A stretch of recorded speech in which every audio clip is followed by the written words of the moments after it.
Hello student, आज हम शुरू करने जा रहे हैं सेंट्रल डोग्मा का अगला भाग, दैट इज ट्रांसक्रिप्शन अनुलेखन। सेंट्रल डोग्मा की जो पूरी आपको क्रियाविधि बताई थी उसमें एक भाग था रिप्लिकेशन, जहाँ डीएनए से डीएनए बनता है और वो अगली पीढ़ी में स्थानांतरण हेतु बनता है। फिर उसी पीढ़ी में जीन के प्रदर्शन के लिए जो मैकेनिज्म दिया गया था उसमें डीएनए से ट्रांसक्रिप्शन के द्वारा आरएनए और आरएनए से ट्रांसलेशन के द्वारा प्रोटीन बनता है और उस प्रोटीन से फिर कैरेक्टर बनता है। तो जीन एक्सप्रेशन की जो क्रियाविधि है उसकी पहली स्टेप होती है ट्रांसक्रिप्शन। सेंट्रल डोग्मा का दूसरा भाग कह सकते हैं। पहला भाग हमने रिप्लिकेशन पढ़ा है, ये दूसरा भाग, लेकिन यहीं से जीन एक्सप्रेशन की शुरुआत होती है। ट्रांसक्रिप्शन या अनुलेखन को अगर हम परिभाषित करते हैं तो काम बड़ा सीधा सा है। डीएनए के द्वारा या डीएनए के एक निर्धारित खंड द्वारा, इस निर्धारित खंड को हम जीन कह सकते हैं, एक निर्धारित खंड द्वारा आरएनए का बनना ट्रांसक्रिप्शन अनुलेखन कहलाता है। अर्थात इसके माध्यम से डीएनए के उस विशिष्ट खंड जीन में जो आनुवंशिक सूचनाएं लिखी हुई हैं वो आरएनए पर स्थानांतरित हो जाती है। आरएनए बाद में इस आनुवंशिक सूचनाओं से प्रोटीन बनाता है। तो डीएनए से आरएनए बनने के इस कार्य को हम ट्रांसक्रिप्शन अनुलेखन कहते हैं। इसको अगर हम डिफाइन करें, डीएनए से आरएनए का निर्माण अनुलेखन कहलाता है। लेकिन एक चीज ध्यान रखना कि पूरे डीएनए का अनुलेखन नहीं होता, पूरे के पूरे डीएनए से कोई आरएनए नहीं बनता। डीएनए के एक निर्धारित खंड एक विशिष्ट खंड से बनेगा, जिसे आप जीन कह सकते हो, जिसे आप सिस्ट्रॉन कह सकते हो। सिस्ट्रॉन भी आपको पहले बताया गया था। सिस्ट्रॉन जीन की तुलनात्मक इकाई है, ठीक है। सिस्ट्रॉन या जीन डीएनए का वो खंड है जिससे आरएनए बनता है, जिसमें किसी प्रोटीन के बनने की इंफॉर्मेशन, आनुवंशिक सूचनाएं लिखी हुई हैं, ठीक है। तो जो डीएनए के एक विशिष्ट खंड, ये चीज हम कहना चाह रहे हैं कि डीएनए के विशिष्ट खंड जिसको हम सिस्ट्रॉन या जीन कहेंगे, केवल इसके द्वारा आरएनए बनता है, ठीक है। रिप्लिकेशन में और ट्रांसक्रिप्शन में कुछ आधारभूत चीजों का अंतर और उसकी तुलना बार बार बताई जाती है और पूछी भी जाती है। एनसीईआरटी में भी आपको ये चीज मिलेगी, ठीक है। एनसीईआरटी में भी जब आप ट्रांसक्रिप्शन शुरू करते हैं तो वहीं पर ही आपको ये चीजें मिलेंगी। जैसे आप रिप्लिकेशन जब पढ़ते हैं तो पूरे डीएनए से डीएनए बनता है। डीएनए से डीएनए बनना रिप्लिकेशन है। तो जितना डीएनए है, चाहे उसमें कुछ काम का हो चाहे नहीं हो, पूरा का पूरा डीएनए कॉपी होकर एक नया डीएनए बनता है। तो जहां रिप्लिकेशन में पूरे डीएनए से डीएनए बनता है, वहीं ट्रांसक्रिप्शन में केवल डीएनए के एक निर्धारित हिस्से से आरएनए बनता है। पूरे डीएनए से आरएनए कभी नहीं बनता, ध्यान रखिएगा। और जिस हिस्से से आरएनए बनता वही जीन है, वही सिस्ट्रॉन है, ठीक है। तो ये चीज ध्यान रखनी है हमें कि सारा डीएनए काम नहीं आ जाता, ये देखना। इसका मतलब देखो क्या हुआ। अब आप देखो, रिप्लिकेशन में तो पूरे डीएनए का रिप्लिकेशन होना है, तो बस केवल ये ध्यान रखना था कि शुरू कहाँ से करना है। ओआरआई बताई जाती है कि बस वहां से शुरू करना है, फिर तो जितना डीएनए सारी कॉपी होनी, पूरे डीएनए से डीएनए बनना है, और जहाँ डीएनए खत्म वहां काम खत्म। लेकिन चूंकि ट्रांसक्रिप्शन में एक निर्धारित खंड से ही आरएनए बनना है, तो ट्रांसक्रिप्शन में हमें ये बात ध्यान रखना पड़ेगा कि डीएनए तो काफी लंबा है, अब उस किस हिस्से से आरएनए बनाना है, तो वो हिस्सा कहाँ से शुरू हो रहा है, तो आरएनए निर्माण कहाँ से शुरू करना है, कितनी देर करना है, कितने हिस्से का करना है और कहाँ जाके खत्म करना है। तो हमें यहाँ पर स्टार्ट और एंड दोनों की सीमाएं बांधनी होगी डीएनए के, क्योंकि एक निर्धारित हिस्से से ही आरएनए बनता है। तो कहाँ से लेकर कहाँ तक का आरएनए बनाना है, तो ये आरंभ और अंत की सीमाएं बांधनी होती है, और तभी हम उस भाग को जीन कहते हैं, ठीक है। ये बात ध्यान रखने वाली, अभी आगे आएगी भी सही, ठीक है। सजीवों में जीन एक्सप्रेशन की पहली स्टेप ट्रांसक्रिप्शन होती है। जैसा मैंने आपको बताया कि पहली स्टेप ट्रांसक्रिप्शन है, उसके बाद ट्रांसलेशन है। ट्रांसक्रिप्शन का स्थल ये कहाँ होता है, तो यूकैरियोटिक कोशिकाओं में ये केंद्रक के अंदर, और प्रोकैरियोटिक कोशिकाओं में कोशिका द्रव्य के अंदर होगा। प्रोकैरियोट्स में क्योंकि केंद्रक है नहीं, तो वहाँ सारा काम साइटोप्लाज्म में होगा। यूकैरियोट्स में केंद्रक में जहाँ डीएनए होता है वहीं पर यह काम होगा, ठीक है। अब हम आवश्यकताएं देख रहे हैं कि ट्रांसक्रिप्शन के लिए हमें क्या क्या चाहिएगा, ट्रांसक्रिप्शन की रिक्वायरमेंट, उसकी आवश्यकता है। तो आवश्यकताओं में सबसे पहले तो हमें डीएनए चाहिए। ये टेम्पलेट सूत्र की तरह कार्य करेगा। डीएनए के सामने आरएनए बनेगा तो डीएनए यहाँ पर टेम्पलेट की तरह काम करेगा, ठीक है। इसके अलावा हमें चाहिएगा न्यूक्लियोटाइड, राइबो न्यूक्लियोटाइड, और वो भी सक्रिय रूप वाले, यानी कि 2 अतिरिक्त फास्फेट जुड़े हुए। जैसे डीएनए बनाने में डीऑक्सी राइबो न्यूक्लियोटाइड लाए थे, ट्राइफॉस्फेट वाले 3 फास्फेट थे जिसमें, यहाँ भी वही होगा, सक्रिय स्वरूप। अब इनके राइबो न्यूक्लियोटाइड के नाम एटीपी, जीटीपी, सीटीपी, यूटीपी, ये वही है जो आपको शुरू में न्यूक्लिक एसिड में बता दिए गए। अब डीएटीपी होता है तो वो डीऑक्सी राइबो न्यूक्लियोटाइड, और एटीपी है तो वो राइबो न्यूक्लियोटाइड। अब ये 2 फास्फेट अतिरिक्त है इनमें, ट्राइफॉस्फेट है। इससे क्या होगा कि जब आरएनए बनेगा तो ये अपने 2 अतिरिक्त फास्फेट मुक्त करेंगे, ऊर्जा निकलेगी और उस ऊर्जा से यहाँ पर सारा निर्माण का कार्य होगा। समझ में आई बात? तो ये न्यूक्लियोटाइड ऊर्जा स्रोत की तरह भी काम आएंगे और साथ साथ में स्वयं क्रियाधार की तरह या अवस्थर की तरह उपयोग भी हो जाएंगे। ये बातें बिल्कुल डीएनए जैसी है। डीएनए में भी यही था, डीऑक्सीराइबोन्यूक्लियोटाइड में ये न्यूक्लियोटाइड दोहरा कार्य करते थे, स्वयं काम में भी आते थे और ऊर्जा भी देते थे। वही कभी चीज यहाँ भी है। तो अलग से ऊर्जा स्रोत और कुछ नहीं है, इन्हीं की ऊर्जा काम आएगी। इसके अलावा यूकैरियोट्स में ट्रांसक्रिप्शन के कार्य के नियंत्रण हेतु कुछ प्रोटीन कारक भी काम आते हैं। अलग अलग स्टेप में कुछ प्रोटीन कारक भी होते हैं। ठीक है, हमारे कोर्स में ज्यादा फोकस प्रोकैरियोट के ट्रांसक्रिप्शन पे दिया, हालांकि यूकैरियोटिक ट्रांसक्रिप्शन की भी कुछ बातें बताई गई। ठीक है, बट पूरा डिटेल्ड मैकेनिज्म नहीं। यूकैरियोट में चीजें थोड़ी जटिल होती हैं, प्रोटीन कारक उनके उसमें काम आएंगे। प्रोकैरियोट में आमतौर पर इस तरह की चीज नहीं है। इन सब के अलावा एक महत्वपूर्ण चीज है एंजाइम।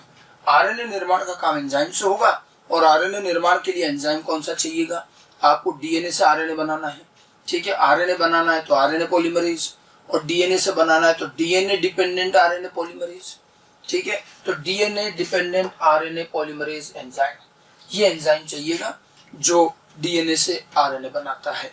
ये मुख्य एंजाइम है डीएनए डिपेंडेंट आरएनए पॉलीमरेज। अब इसमें भी देखिए प्रोकैरियोट के अंदर अगर हम देखें तो प्रोकैरियोट में केवल एक प्रकार का ये एंजाइम होता है। एक ही प्रकार का एंजाइम है आरएनए पॉलीमरेज। एक ही प्रकार का आरएनए पॉलीमरेज है जो सभी प्रकार के आरएनए बना देता है, एमआरएनए, आरआरएनए, टीआरएनए या और भी जो भी। तो केवल एक प्रकार का आरएनए पॉलीमरेज होता है जो सभी प्रकार के आरएनए बना देता है। यहाँ कोई अलग अलग भिन्नता नहीं है। लेकिन यूकैरियोट्स में 3 प्रकार के आरएनए पॉलीमरेज पाए जाते हैं। अलग अलग प्रकार के आरएनए के लिए यूकैरियोट्स के अंदर 3 प्रकार होते हैं। ठीक है, इन 3 प्रकार के अंदर देखिए कौन कौन से। एक तो RNA polymerase 1, RNA polymerase 2, RNA polymerase 3 कहा जाएगा। ठीक है, या तो एक ही प्रकार है प्रोकैरियोट में या 3 प्रकार है।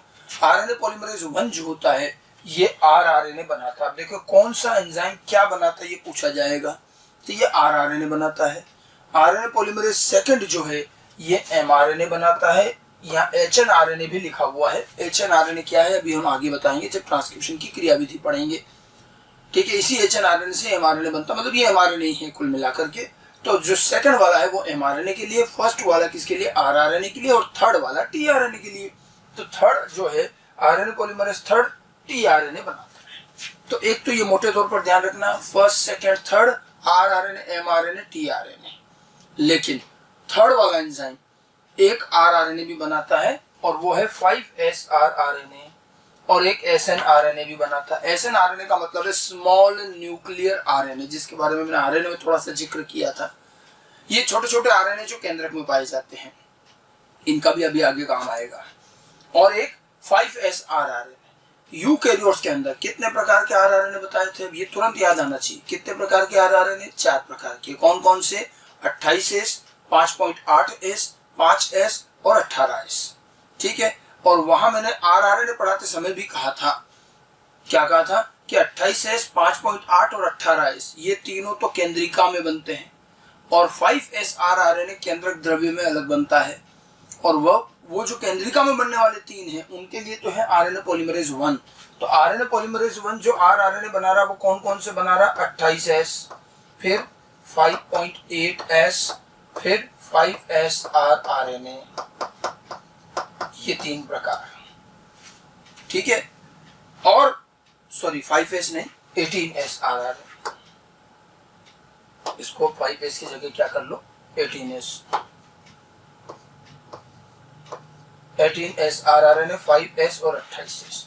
ठीक है, 28S, 5.8S, 18SRRNA, ये 3 प्रकार के आरआरएनए आरएनए पॉलीमरेज 1 से बनेंगे। और एक जो चौथा है 5SRRNA वो आरएनए पॉलीमरेज 3rd से बनता है। ये बनता भी अलग जगह पर, ये सब केंद्रिकाओं में न्यूक्लियोलस में बनते हैं, ये अलग बनता है केंद्रक द्रव्य में। और इसके अलावा SNRNA जो है वो भी आरएनए पॉलीमरेज 3rd से बनता है। तो आरएनए पॉलीमरेज 1, 2 और 3 इनके क्या क्या काम है, कौन कौन सा आरएनए ये बना रहे हैं, ये याद रखना है। अब इसको जरा डीएनए पॉलीमरेज से तुलना करो। तो डीएनए पॉलीमरेज प्रोकैरियोट में 3 प्रकार का था। डीएनए पॉलीमरेज 1, 2, 3, जिसमें 3 वाला मेन था, 1 और 2 तो रिपेयरिंग का काम करते हैं। ठीक है, प्रोकैरियोट में डीएनए पॉलीमरेज के 3 प्रकार है, 1, 2, 3, लेकिन आरएनए पॉलीमरेज का एक ही प्रकार है। तो यह 1 2 3 है ही। यूकैरियोट्स में डीएनए पॉलीमरेज 5 प्रकार का, alpha beta gamma delta and theta and epsilon 5 प्रकार है। और यूकैरियोट्स में आरएनए पॉलीमरेज 3 प्रकार का, आरएनए पॉलीमरेज 1 2 3। तो ये कंफ्यूजन नहीं होना चाहिए, थोड़ा क्लियर रखें। डीएनए पॉलीमरेज 1 2 3 प्रोकैरियोट में है, आरएनए पॉलीमरेज 1 2 3 यूकैरियोट्स में है। और इनका क्या क्या काम है, कौन कौन से आरएनए बनाते हैं, ये ध्यान रखना है। ठीक है, तो ये तो खैर ट्रांसक्रिप्शन की आवश्यकताएं होगी। अब आप देखिए, हमें मालूम है कि ट्रांसक्रिप्शन डीएनए में एक निर्धारित जगह या एक निर्धारित हिस्से का ही होगा, तो हमें कहाँ से ट्रांसक्रिप्शन शुरू करना है और कहाँ खत्म करना है, ये हिस्सा हमें पता होना चाहिए। और डीएनए का वो हिस्सा जो ट्रांसक्रिप्शन में भाग लेता, क्योंकि सारा डीएनए ट्रांसक्रिप्शन नहीं करता, तो डीएनए का जो हिस्सा ट्रांसक्रिप्शन में भाग लेता है उसे हम ट्रांसक्रिप्शन इकाई कहते हैं। तो यहाँ ट्रांसक्रिप्शन की क्रियाविधि से पहले हम ट्रांसक्रिप्शन यूनिट पर बात करेंगे, ठीक है। और उससे भी पहले एंजाइम, जो भी हमने आरएनए पॉलीमरेज एंजाइम की बात करी, इसी में एक चीज और देखिए, ठीक है। ये जो आरएनए पॉलीमरेज एंजाइम होता है, इसके 2 हिस्से होते हैं। यहाँ हमने जो बताया, ये RNA polymerase DNA dependent RNA polymerase, ये आरएनए पॉलीमरेज एंजाइम 2 चीजों का बना है। ये थोड़ा सा ध्यान रखिएगा, क्योंकि ये मैकेनिज्म में आगे काम आएगा। एक इसका भाग कहलाता है सिग्मा कारक और एक होता है कोर एंजाइम। सिग्मा कारक, कोर एंजाइम 2 हिस्से हैं। जो इसका मुख्य भाग है वो कोर एंजाइम है। आरएनए पॉलीमरेज का जो मेन हिस्सा है वो कोर एंजाइम है। सिग्मा कारक इससे लग भी जाता है और हट भी जाता है, ये हटने लगने वाला एक अस्थायी भाग है, ठीक है। सिग्मा कारक का काम क्या है, डीएनए में प्रमोटर क्षेत्र को पहचानने में मदद करता है। प्रमोटर हिस्से, प्रमोटर रीजन, उन्नायक भी कहते हैं इसको, प्रमोटर को पहचानने में मदद करता है, ठीक है। और ये आरएनए पॉलीमरेज से आवश्यकता अनुसार हट भी जाता है, वो पुनः जुड़ भी जाता है। तो एक छोटी सी इकाई एक पॉलीपेप्टाइड श्रृंखला से मिलकर बनी है। और ये सिग्मा कारक जब कोर एंजाइम पर जुड़ती है तब आरएनए पॉलीमरेज का पूरा एंजाइम बनता है। कोर एंजाइम मुख्य भाग है जो आरएनए का निर्माण करता है। ये 5 पॉलीपेप्टाइड श्रृंखलाओं से मिलकर बना है, जिसको हम अल्फा 1, अल्फा 2, फिर beta, beta dash and omega, ठीक है। कोर एंजाइम 5 पॉलीपेप्टाइड श्रृंखलाओं से मिलकर बना हुआ भाग है और ये आरएनए बनाता है, ये मेन पार्ट है। जैसे इसमें सिग्मा कारक जुड़ता है तो ये पूरा बन जाता है एंजाइम आरएनए पॉलीमरेज। एक पूर्ण आरएनए पॉलीमरेज को हम होलो एंजाइम कहते हैं। इसको क्या कहेंगे, होलो एंजाइम। एग्जाम में ये पूछा भी जा चुका है। होलो एंजाइम, होलो का मतलब होता है पूर्ण, तो आरएनए पॉलीमरेज का पूर्ण एंजाइम होलो एंजाइम है, जिसके 2 हिस्से हैं, सिग्मा कारक और कोर एंजाइम, ठीक है। होलो एंजाइम में से सिग्मा कारक हटाया तो क्या बच गया, कोर एंजाइम। कितना, 5 पॉलीपेप्टाइड श्रृंखलाओं का बना है, आरएनए यही बनाता है, ये स्थायी भाग है। सिग्मा कारक एंजाइम का अस्थायी भाग है, जुड़ भी जाता है, हट भी जाता है। ये पॉलीपेप्टाइड श्रृंखला, और ये मुख्य रूप से प्रमोटर पहचानने में काम आती है। प्रमोटर क्या चीज है, ये भी मैं आगे बता रहा हूँ, ठीक है। ये इसका काम ध्यान रखना, ये प्रमोटर पहचानने में काम आएगी, ठीक है। आरएनए पॉलीमरेज पूरा एंजाइम होलो एंजाइम है, क्योंकि इन पर क्वेश्चन बने हैं इसलिए मैं बार बार रिपीट कर रहा हूँ, ओके। अब मैंने आपको बताया ट्रांसक्रिप्शन इकाई, तो डीएनए का जो हिस्सा ट्रांसक्रिप्शन में भाग लेता है उसे हम ट्रांसक्रिप्शन इकाई कहते हैं। हम उसी पर आते हैं, ये इकाई क्या है और उसमें कौन कौन से हिस्से हैं। ट्रांसक्रिप्शन इकाई, अनुलेखन इकाई, ठीक है। ट्रांसक्रिप्शन इकाई क्या है, डीएनए का वह खंड जो ट्रांसक्रिप्शन में भाग लेता है, ट्रांसक्रिप्शन यूनिट कहलाता है। जो ट्रांसक्रिप्शन में भाग लेता है, मैंने कहा भाग लेता है, मैंने ये नहीं कहा है कि डीएनए का वो हिस्सा जिससे आरएनए बनता है। आरएनए बनने का हिस्सा और अलग है। ट्रांसक्रिप्शन में भाग लेने वाला हिस्सा जो है ट्रांसक्रिप्शन इकाई, उस ट्रांसक्रिप्शन इकाई के अंदर एक हिस्सा है जिससे आरएनए बनेगा, ठीक है। ट्रांसक्रिप्शन इकाई के 3 भाग होते हैं, क्योंकि मैंने ये चीज यहाँ लिखी, किसी जीव का सारा डीएनए ट्रांसक्रिप्शन में भाग नहीं लेता है, केवल कुछ निर्धारित हिस्सा ही भाग लेता है, इसलिए हमें ट्रांसक्रिप्शन इकाई की आवश्यकता पड़ती है। और ट्रांसक्रिप्शन इकाई के 3 हिस्से हैं, 3 भाग हैं। एक है प्रमोटर, ठीक है, इसको हम उन्नायक भी कहते हैं, हिंदी में हम इसको उन्नायक भी बोलते हैं, ठीक है। फिर स्ट्रक्चरल जीन मतलब संरचनात्मक जीन, और टर्मिनेटर होता है समापक, ठीक है। तो ट्रांसक्रिप्शन इकाई के 3 हिस्से हैं, promoter, structural gene and terminator. मैंने आपको क्या बताया कि डीएनए का वो हिस्सा जो ट्रांसक्रिप्शन में भाग ले, ट्रांसक्रिप्शन इकाई, और उसमें मैंने साथ में ये भी कहा था कि अब कहाँ से ट्रांसक्रिप्शन शुरू करना है और कहाँ खत्म करना है, ये सीमा चाहिए हमें, और ये सीमा बनाते हैं प्रमोटर और टर्मिनेटर। प्रमोटर डीएनए में एक ऐसी जगह है जहां जो ये इंडिकेट करता है कि भाई यहां से एंजाइम को काम चालू करना है, ठीक है। प्रमोटर जो है संरचनात्मक जीन के ठीक आगे होता है, और ये वो जगह है जहां आरएनए पॉलीमरेज एंजाइम आकर जुड़ेगा।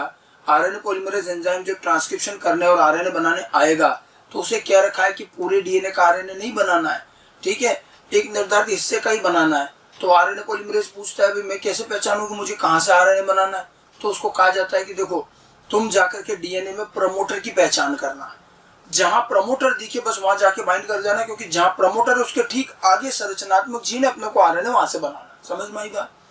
ठीक है सर। और आरएनए पॉलीमरेज अपने सिग्मा कारक को ये कार्य देता है कि भैया तुम ऊपर हेडलाइट की तरह लगी हुई हो, तुम पहचानो डीएनए में कि कहाँ प्रमोटर है।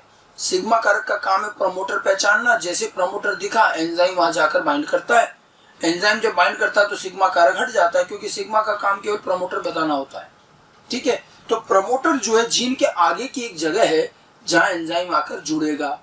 प्रमोटर का स्वयं का आरएनए नहीं बनता, केवल वो तो जुड़ने की जगह है। फिर उस पर जुड़ करके एंजाइम थोड़ा आगे खिसकता है, तो आगे खिसकेगा तो आगे क्या मिलेगा, संरचनात्मक जीन, इसका आरएनए बनता है। ये है मुख्य जीन जिसका आरएनए बनना है। और जब ये संरचनात्मक जीन खत्म हो जाता है तो अब आरएनए बनाना रोकना पड़ेगा। तो जहां जीन खत्म होता है उसके लास्ट में फिर होता है समापक या टर्मिनेटर। तो एंजाइम जैसे टर्मिनेटर पर आता है तो उसको समझ जाता है कि अब अपने को काम खत्म करना है, तो टर्मिनेटर पर जो है आरएनए निर्माण समाप्त हो जाता है। समझ गए? तो प्रमोटर और टर्मिनेटर एक वो बाउंड्री बना रहे हैं जिनके अंदर एक जीन है और उसका आरएनए बनना है। तो जीन के दोनों ओर पाए जाते हैं, एक तरफ प्रमोटर एक तरफ टर्मिनेटर। आगे बात समझ में? इस तरह से पूरे डीएनए में ये चीज पहचानी जाती है कि कहां से और किस हिस्से से आरएनए बनना है। और इस तीनों को मिलाकर हम ट्रांसक्रिप्शन इकाई कहते हैं। ये ट्रांसक्रिप्शन में भाग लेती है, लेकिन इन तीनों से आरएनए नहीं बनता। मुख्य रूप से आरएनए किससे बनता है? संरचनात्मक जीन से, प्रमोटर से बिल्कुल नहीं बनता। टर्मिनेटर के भी कुछ हिस्से का आरएनए बन जाता, वो भी आप मैकेनिज्म में समझेंगे कैसे, ठीक है। अब देखो इस ट्रांसक्रिप्शन इकाई को थोड़ा और ढंग से समझाने के लिए हम एक डायग्राम हमें एनसीईआरटी में भी दिया, हम उसी चीज को थोड़ा और समझें।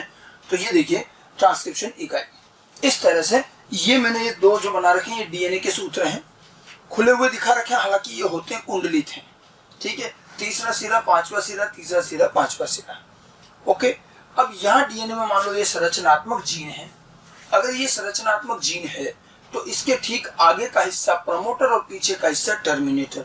मैंने ये बॉक्स बनाया है, ऐसा ही बॉक्स आपको एनसीईआरटी में भी दिखेगा। यहाँ ऐसा कोई डीएनए पे डब्बा बना हुआ, बॉक्स बना हुआ नहीं है, ये तो हम अपने समझने के लिए बना रहे हैं। दरअसल ये स्थल है, होता पूरा डीएनए एक जैसा ही। और ये तो एंजाइम और ये लोग पहचानते हैं कौन सा प्रमोटर है क्या है। अपने को तो सारा डीएनए एक जैसा ही दिखेगा, कोई अलग से कुछ नहीं दिख रहा। प्रमोटर हिस्सा, प्रमोटर हिस्सा क्या है? ये स्थल जहां आरएनए पॉलीमरेज एंजाइम आकर जुड़ता है, ठीक है। संरचनात्मक जीन, ये वो जीन है जिससे आरएनए निर्माण होगा। और टर्मिनेटर वो स्थल जहां अनुलेखन समाप्त होता है। समझ में आ गई बात? और प्रमोटर जहां खत्म हुआ और जहां संरचनात्मक जीन शुरू हुआ वहां जीन का आरंभिक बिंदु कहा जाता है। आगे बात समझ में? अब आप देखिए एंजाइम यहां आकर जुड़ा, यहां बाइंड होने के बाद वो पूछता है भाई बताओ आरएनए कहां से बनाना है। तो उसको कहते हैं जहां आप बैठे हो उससे थोड़ा आगे बढ़ो, तो जीन का आरंभिक बिंदु आएगा, यहां से आपको आरएनए बनाना है। तो यह आरएनए निर्माण फिर यहां से शुरू होता है।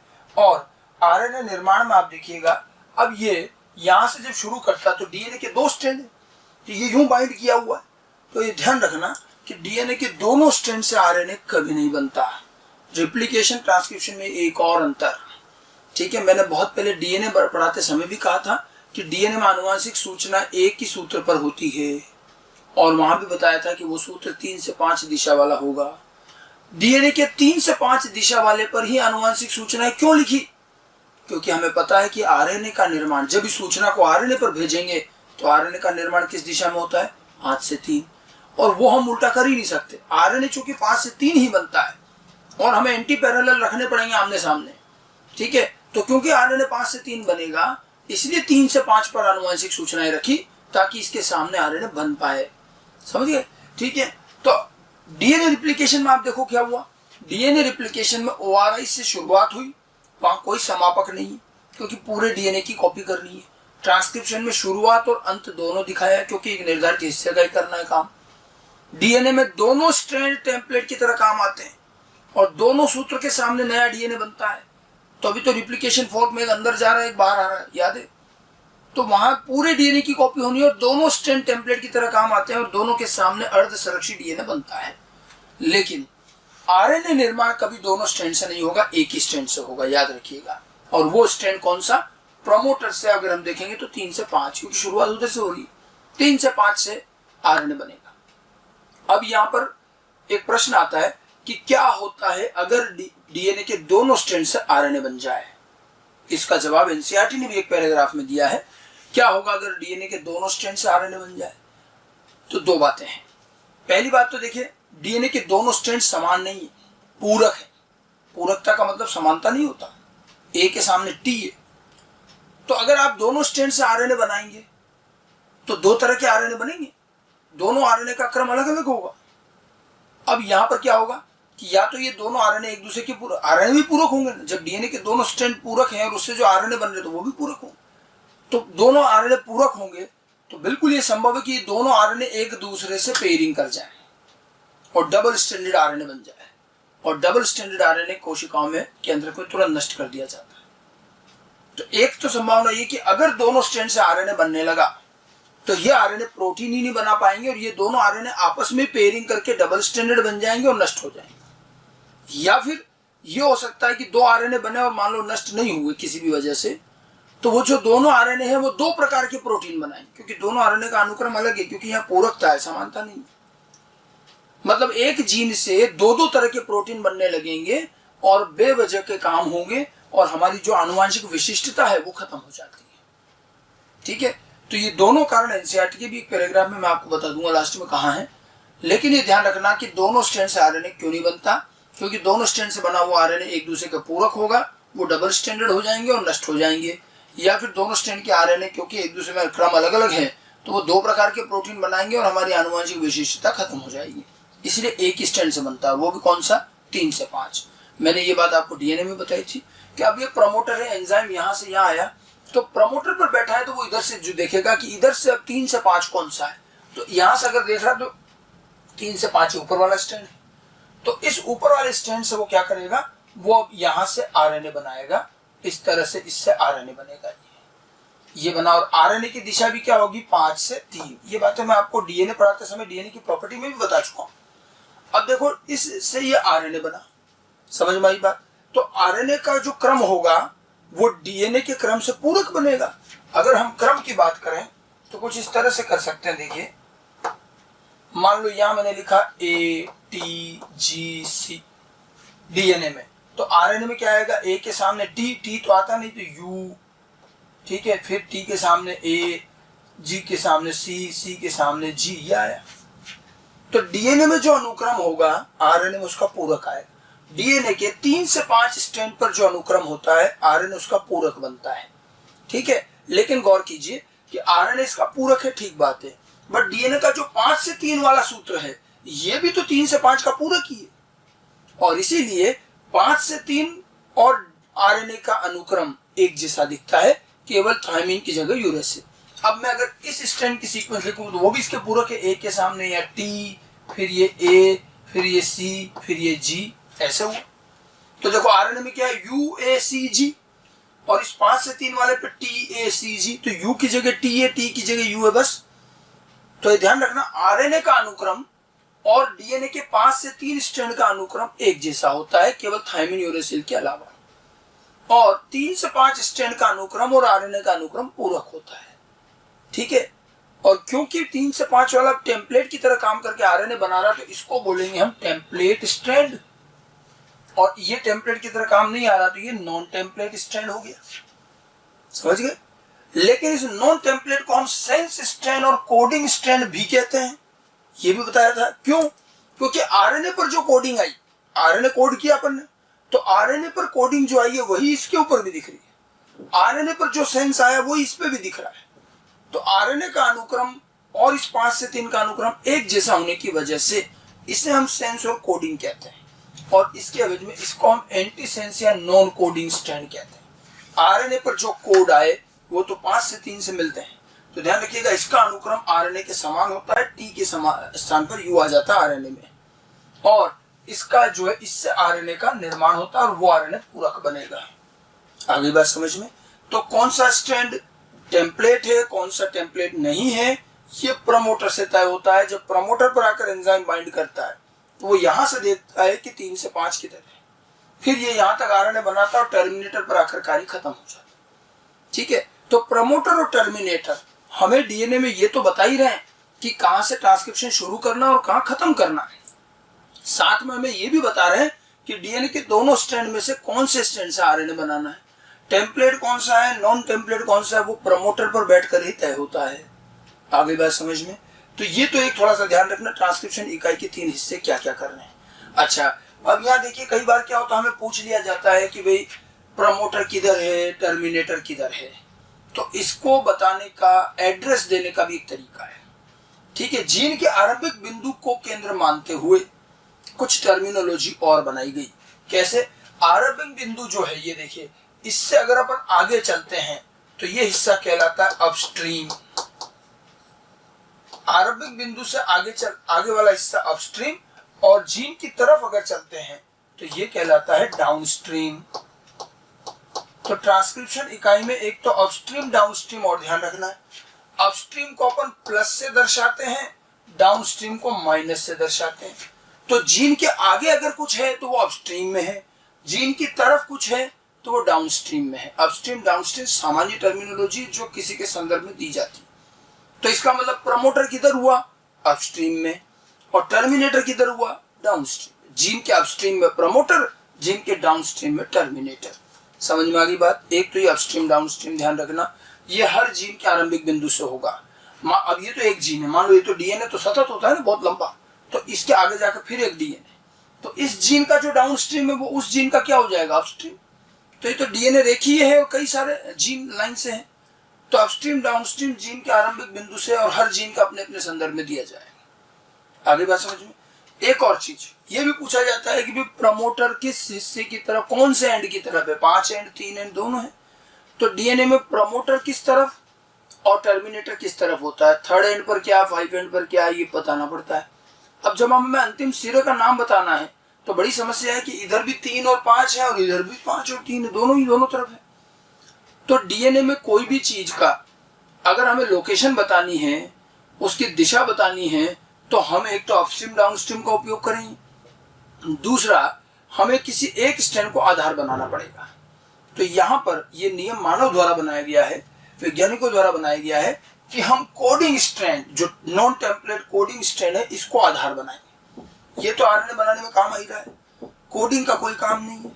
तो ये कोडिंग स्ट्रैंड जो नॉन टेम्पलेट है, इसके आधार पर बात करेंगे, और इस पूरी ट्रांसक्रिप्शन यूनिट को परिभाषित करने में संदर्भ बिंदु हमेशा कोडिंग स्ट्रैंड का लिया जाएगा।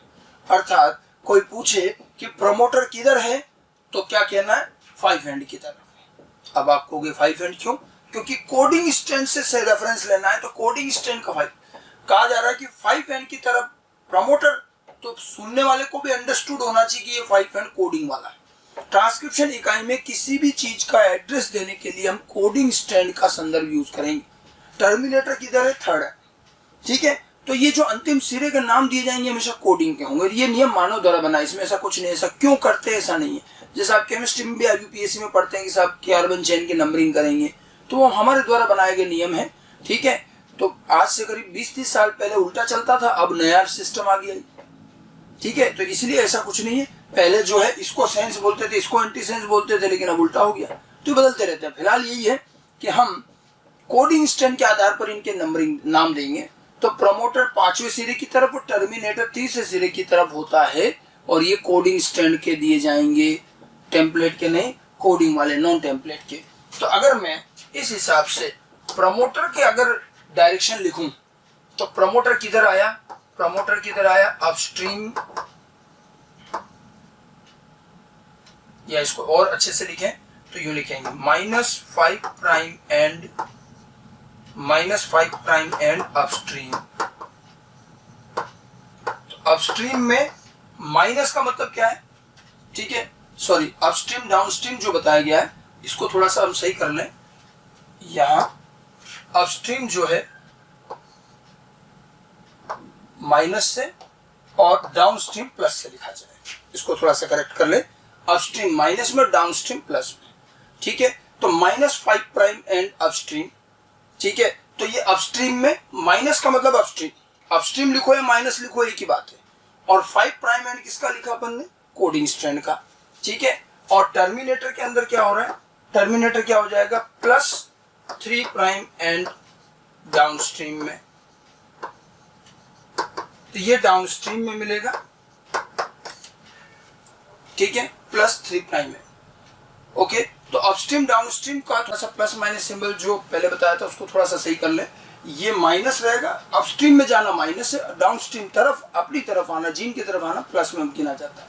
तो ये -5 प्राइम एंड और ये +5 प्राइम। तो रेफरेंसिंग ध्यान रखनी है कि हम हमेशा 5 ही क्यों ले रहे हैं, कोडिंग स्ट्रैंड का ये नियम हमने बना रखा। बाकी अब आपको कभी भी डीएनए का कोई सूत्र दिया जाए और कहा जाए कि आरएनए का क्या होगा, तो आप देखिए हर बार आप पूरक मत लिख दें। आपको प्रश्न में डीएनए का एक अनुक्रम दिया है और पूछा जा रहा है आरएनए का अनुक्रम बताओ, तो पहले ये देख लेना कि डीएनए के अनुक्रम की दिशा क्या है। अगर वो डीएनए का अनुक्रम 3 से 5 वाला है तो आरएनए उसका पूरक बनाना, गलती मत करना। 3 से 5 वाला डीएनए है तो पूरक बनाना, और अगर डीएनए का अनुक्रम 5 से 3 वाला है तो आरएनए भी वही का वही लिख लेना, बस टी की जगह यू कर देना। यहाँ बहुत से लोगों से गलतियां होती हैं, हम लोग ये देखते नहीं है कि डीएनए का क्रम जो दिया है उसमें डायरेक्शन क्या है।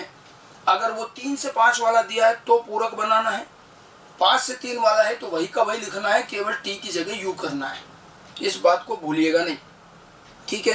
तो ये पूरी ट्रांसक्रिप्शन इकाई है, इसके विभिन्न हिस्से हैं, इसकी नंबरिंग, इसका रेफरेंस कैसे दिया जाता है, नाम कैसे देंगे, अपस्ट्रीम डाउनस्ट्रीम क्या है, प्लस माइनस क्या है, ये सारी चीज़ समझ के रखिए, ठीक है। और यहाँ पर एक और चीज़ देखिए, एक तो रेफरेंसिंग वाली बात हम अच्छे से नोट कर लेंगे। ट्रांसक्रिप्शन यूनिट को परिभाषित करते समय सभी अवयवों का संदर्भ कोडिंग स्ट्रैंड के आधार पर दिया जाता है। जितने भी अवयव है, प्रमोटर, टर्मिनेटर, जो भी हैं, उनको हम कोडिंग स्ट्रैंड के आधार पर ही परिभाषित करते हैं कि 5 एंड की तरफ है तो 5वां एंड कोडिंग का है, 3 एंड की तरफ टर्मिनेटर है तो वो 3रा एंड भी कोडिंग का है। आगे बात समझ में। अब हमने देखो ट्रांसक्रिप्शन इकाई में आपसे अभी कहा कि प्रमोटर क्षेत्र में आकर के एंजाइम जुड़ता है, प्रमोटर में आकर एंजाइम बाइंड होता है, फिर ये थोड़ा आगे चलकर आरंभिक बिंदु से आरएनए बनाता है, ठीक बात है। प्रमोटर का हिस्सा भी काफी बड़ा होता है। अब इस प्रमोटर हिस्से में भी आरएनए पॉलीमरेज एंजाइम कहाँ आकर के जुड़ेगा, ये जगह भी फिक्स होती है और ये अब हमें पता भी चल चुकी है। हमने देखा कि प्रोकैरियोट के अंदर आरंभिक बिंदु से 10 बेस पेयर आगे, यानी कि 10 बेस पेयर अपस्ट्रीम में प्रमोटर क्षेत्र, ये पूरा प्रमोटर क्षेत्र में आरंभिक बिंदु से 10 बेस पेयर आगे 6 बेस पेयर का एक स्थल होता है जहां एंजाइम आकर बैठेगा, यहां आके जुड़ेगा। इस स्थल को प्रेबनाउ बॉक्स कहते हैं, प्रोकैरियोट। यूकैरियोट में आरंभिक बिंदु, प्रमोटर रीजन में आरंभिक बिंदु से 20 बेस पेयर आगे 7 बेस पेयर का एक स्थल होता है जिसे होगनेस बॉक्स या टाटा बॉक्स कहते हैं, वहां आकर के एंजाइम बाइंड होता है। तो प्रमोटर हिस्से में भी एंजाइम एग्जैक्टली कहां जाकर जुड़ेगा वो जगह भी फिक्स है, और ये जगह भी थोड़ी सी आप ध्यान रख सकते हैं। देखिए, प्रमोटर क्षेत्र में आरएनए पॉलीमरेज एक निर्धारित स्थल पर ही जुड़ता है, और ये स्थल कौन सा और कहां है, तो प्रोकैरियोट में करीब 10 बेस पेयर अपस्ट्रीम में, मतलब आरंभिक बिंदु से 10 बेस पेयर आगे 6 बेस पेयर लंबी श्रृंखला होती है जहां आरएनए पॉलीमरेज एंजाइम आकर जुड़ता है, और इसे प्रेबनाउ बॉक्स कहते हैं। ये एटी प्रचुर होता है, इसकी श्रृंखला होती है टी। ये 6 बेस पेयर है। ये जो श्रृंखला है ये आरंभिक प्रमोटर के अंदर होती है, आरंभिक बिंदु से 10 बेस पेयर आगे। वहीं यूकैरियोट में करीब 20 बेस पेयर अपस्ट्रीम है, यहाँ 10 तो यहाँ 20, 7 बेस पेयर लंबी श्रृंखला, यहाँ 6 थी यहाँ 7 है, एंजाइम आकर जुड़ता है, और इसे होगनेस बॉक्स या टाटा बॉक्स कहते हैं, ठीक है। नाम ध्यान रखने। श्रृंखला एक तो इसके जैसी है, टी, एक ए बढ़ जाता है, या तो ये वाली श्रृंखला हो सकती है या फिर ये हो सकती है टी, दोनों में से कोई भी हो सकती है। लेकिन आप देखिए, ये वो श्रृंखलाएं हैं जहाँ एटी भाग है, और डीएनए में जिस जगह एटी होता है वहां से डीएनए के दोनों स्ट्रैंड को अलग करना आसान होता है। तो दरअसल एंजाइम इसी जगह आकर जुड़ेगा और यहीं से डीएनए के दोनों स्ट्रैंड को अलग करके फिर आरएनए बनाना शुरू करेगा, ठीक है। तो ये प्रेबनाउ बॉक्स और होगनेस बॉक्स, ठीक है। अगर मैं इसका एड्रेस लिखना चाहूँ, प्रेबनाउ बॉक्स का एड्रेस कैसे लिखें, तो इसकी एड्रेसिंग कैसे होगी, -10 बेस पेयर 5 प्राइम एंड, ठीक है। मतलब ये क्या हुआ, कि -10 बेस पेयर 5 प्राइम एंड। समझ में आया क्या हुआ? -10 बेस पेयर मतलब अपस्ट्रीम में आरंभिक बिंदु से 10 बेस पेयर आगे, और 5 प्राइम एंड किसका सिरा? कोडिंग वाले का। ठीक है, कोडिंग का हम रेफरेंस हमेशा कोडिंग का देंगे। ये क्या हो जाएगा? इसका एड्रेस हॉगनेस बॉक्स का -20 बेस पेयर 3 प्राइम एंड हो, sorry 20 base pair 5 prime and. Eukaryotes में ये -20 बेस पेयर। तो केवल ये 10 और ये 20 है, ये 6 का ये 7 श्रृंखला है, 7 बेस पेयर की श्रृंखला है।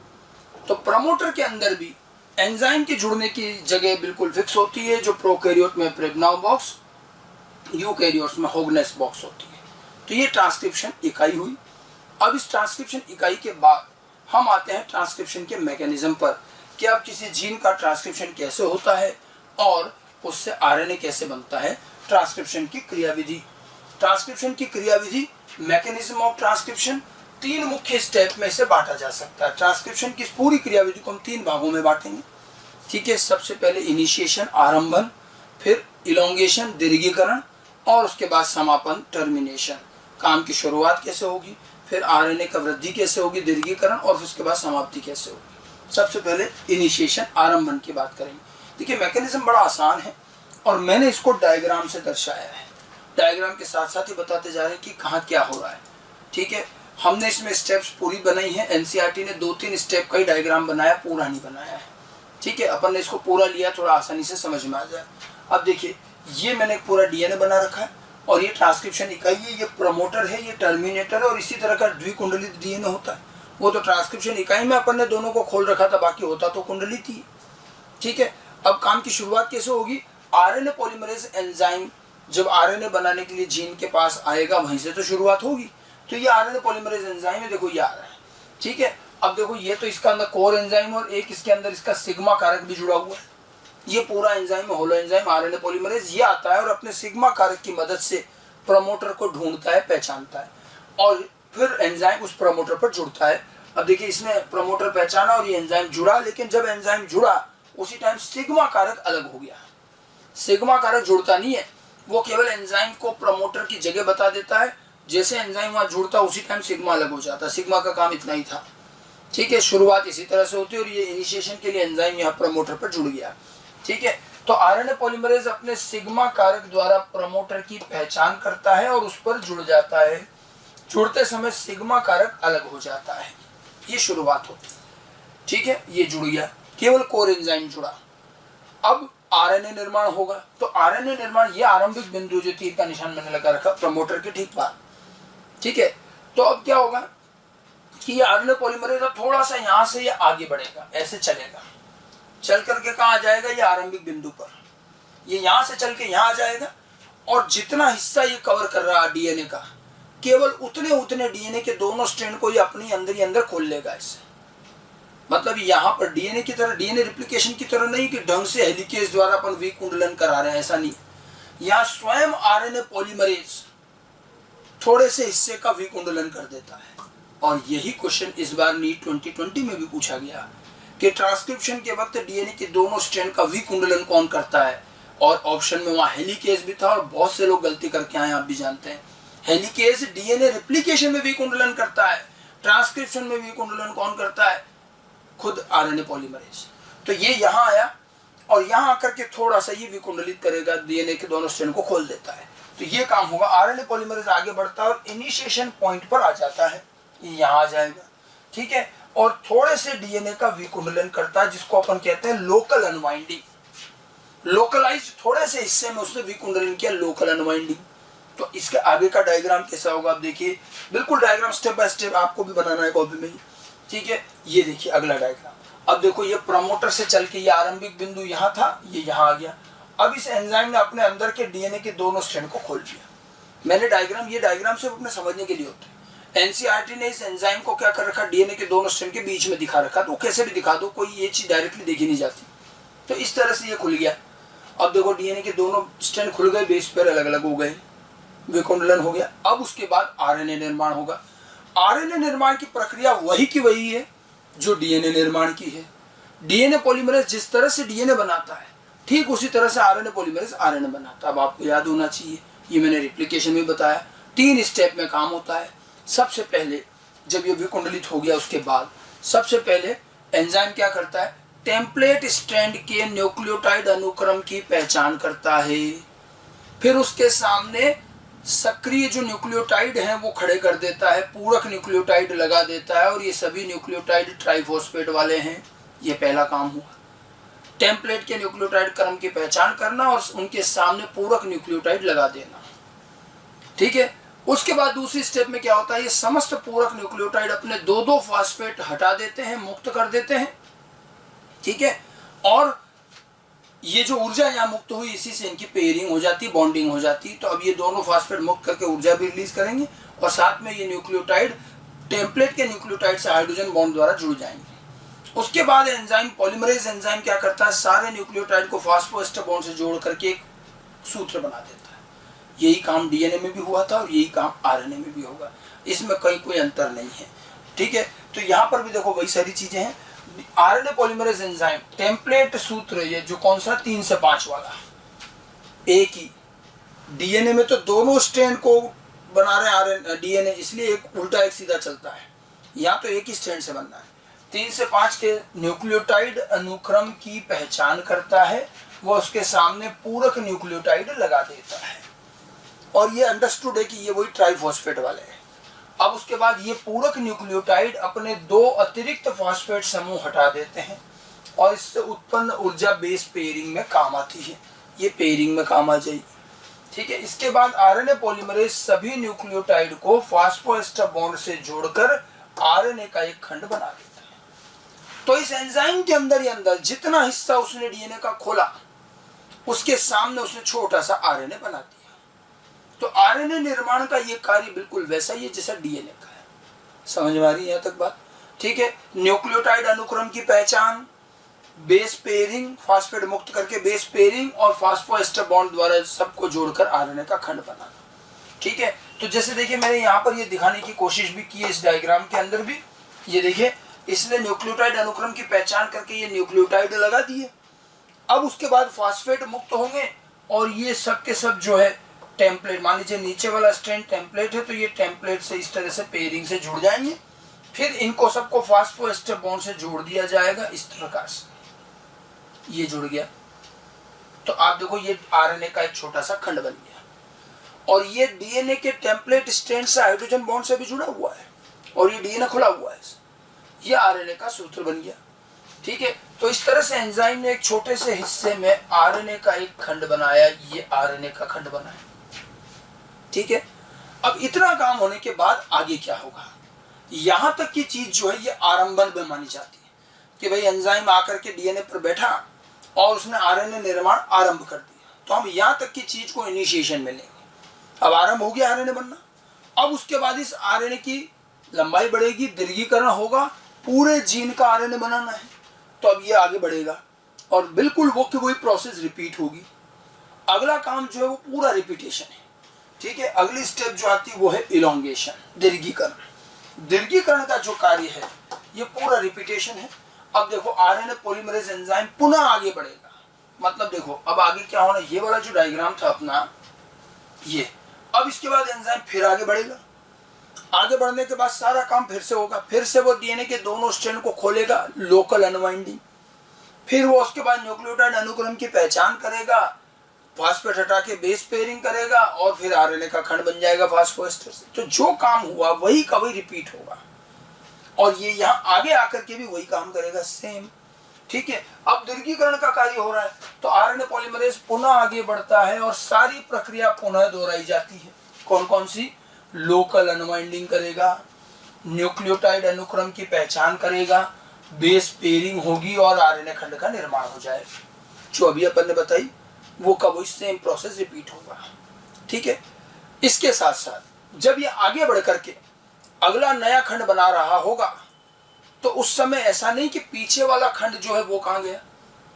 हमेशा ये एंजाइम जब अगला आरएनए का खंड बनाएगा तो वो पीछे वाले आरएनए खंड के सततता में उसे जुड़ते हुए बनाएगा, अलग अलग टुकड़े नहीं बने।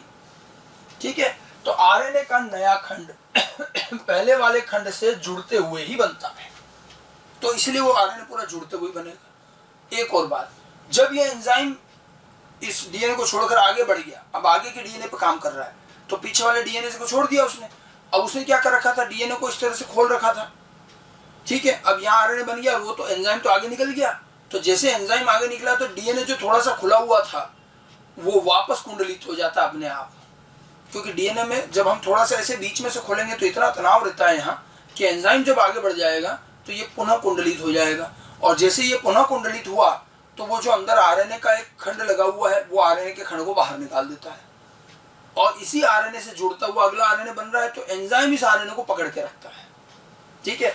तो ये ध्यान रखना, जब आरएनए पॉलीमरेज आगे बढ़ता है तो विकुंडलित डीएनए पुनः कुंडलित हो जाता है, आरएनए खंड अलग हो जाता है। जैसे इस डायग्राम में देखिए, ये यहाँ था पहले एंजाइम, यहाँ से बढ़ के यहाँ गया, अब यहाँ आने के बाद भी देखो वापस उसी तरह से आरएनए बन रहा है, इधर ये वाला डीएनए कुंडलित हो गया और ये आरएनए निकल गया पहले वाला।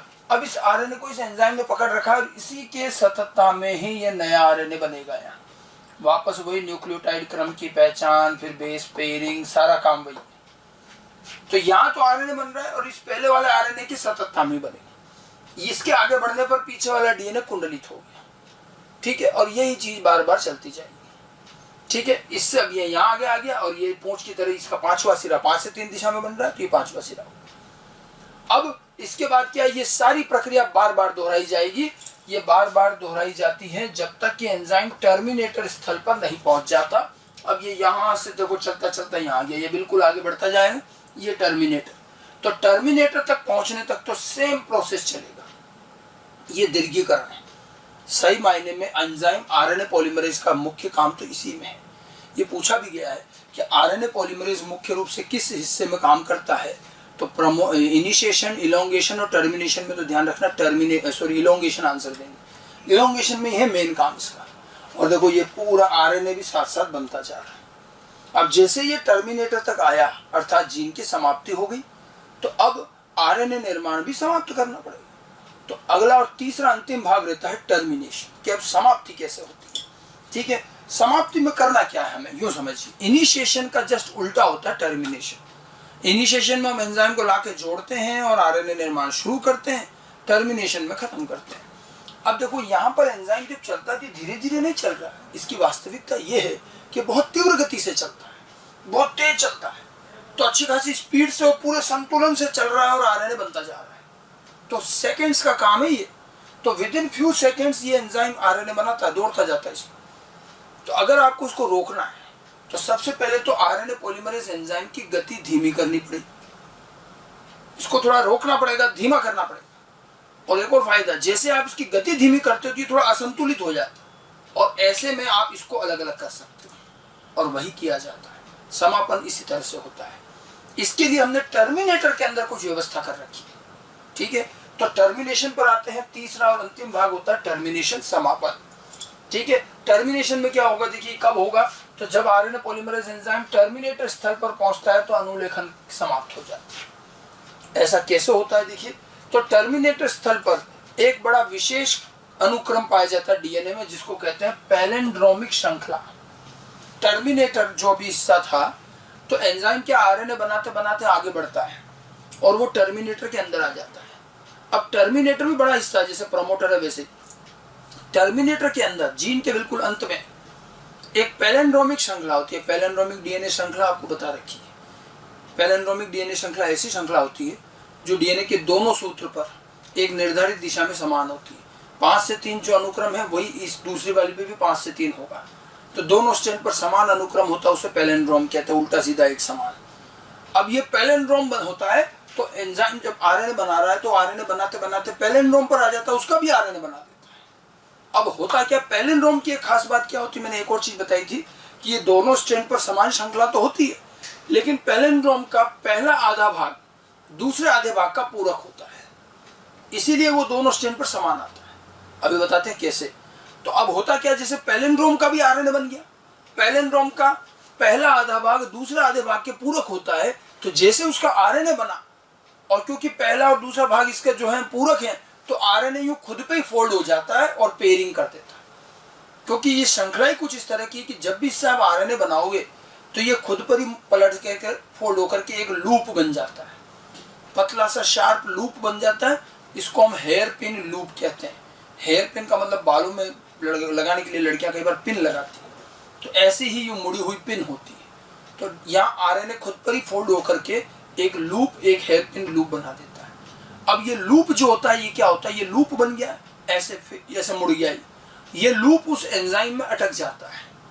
तो एंजाइम जिस गति से चल रहा है और अचानक अंदर जो एक लूप बन गया, तो उस लूप बनने से वो एंजाइम एकदम से रुक सा गया, एकदम यहाँ पॉज आ जाता है, वो रुक सा जाता है।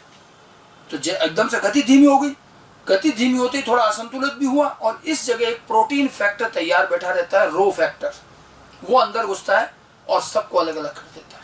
क्योंकि एकदम गति तो धीमी हो ही गई, वो तो इंतजार ही कर रहा था कि अब ये धीमा पड़े और हम इसको अलग कर दें। तो रो फैक्टर इन सबको अलग करके कार्य का समापन कर देता है। ठीक है, इसको थोड़ा हम डायग्राम से भी और समझ सकते हैं। तो टर्मिनेटर स्थल पर पैलिंड्रोमिक श्रृंखला पाई जाती है। जब इससे आरएनए बनता है, ठीक है, तो यह आरएनए, तो आरएनए का यह हिस्सा स्वयं पर कुंडलित हो जाता है। ठीक है, खुद पर ही कुंडलित हो जाता है और इससे एक लूप बना देता है, जिसे हम हेयर पिन लूप या एचपी लूप कहते हैं। ठीक है, और ये इसलिए स्वयं पर कुंडलित हुआ क्योंकि श्रृंखला पैलिंड्रोमिक है। ठीक है, अब इस लूप के बनने के कारण आरएनए पॉलीमरेज एंजाइम की गति धीमी हो जाती है, और इसी समय एक प्रोटीन कारक, जिसको हम कहते हैं रो फैक्टर, यहाँ प्रवेश करता है और सभी अवयवों को अलग करके ट्रांसक्रिप्शन की समाप्ति कर देता है। ठीक है, वो अंदर आकर सबकी समाप्ति कर देता है। जैसे ये देखिए, मैं इसको डायग्राम से समझाऊं।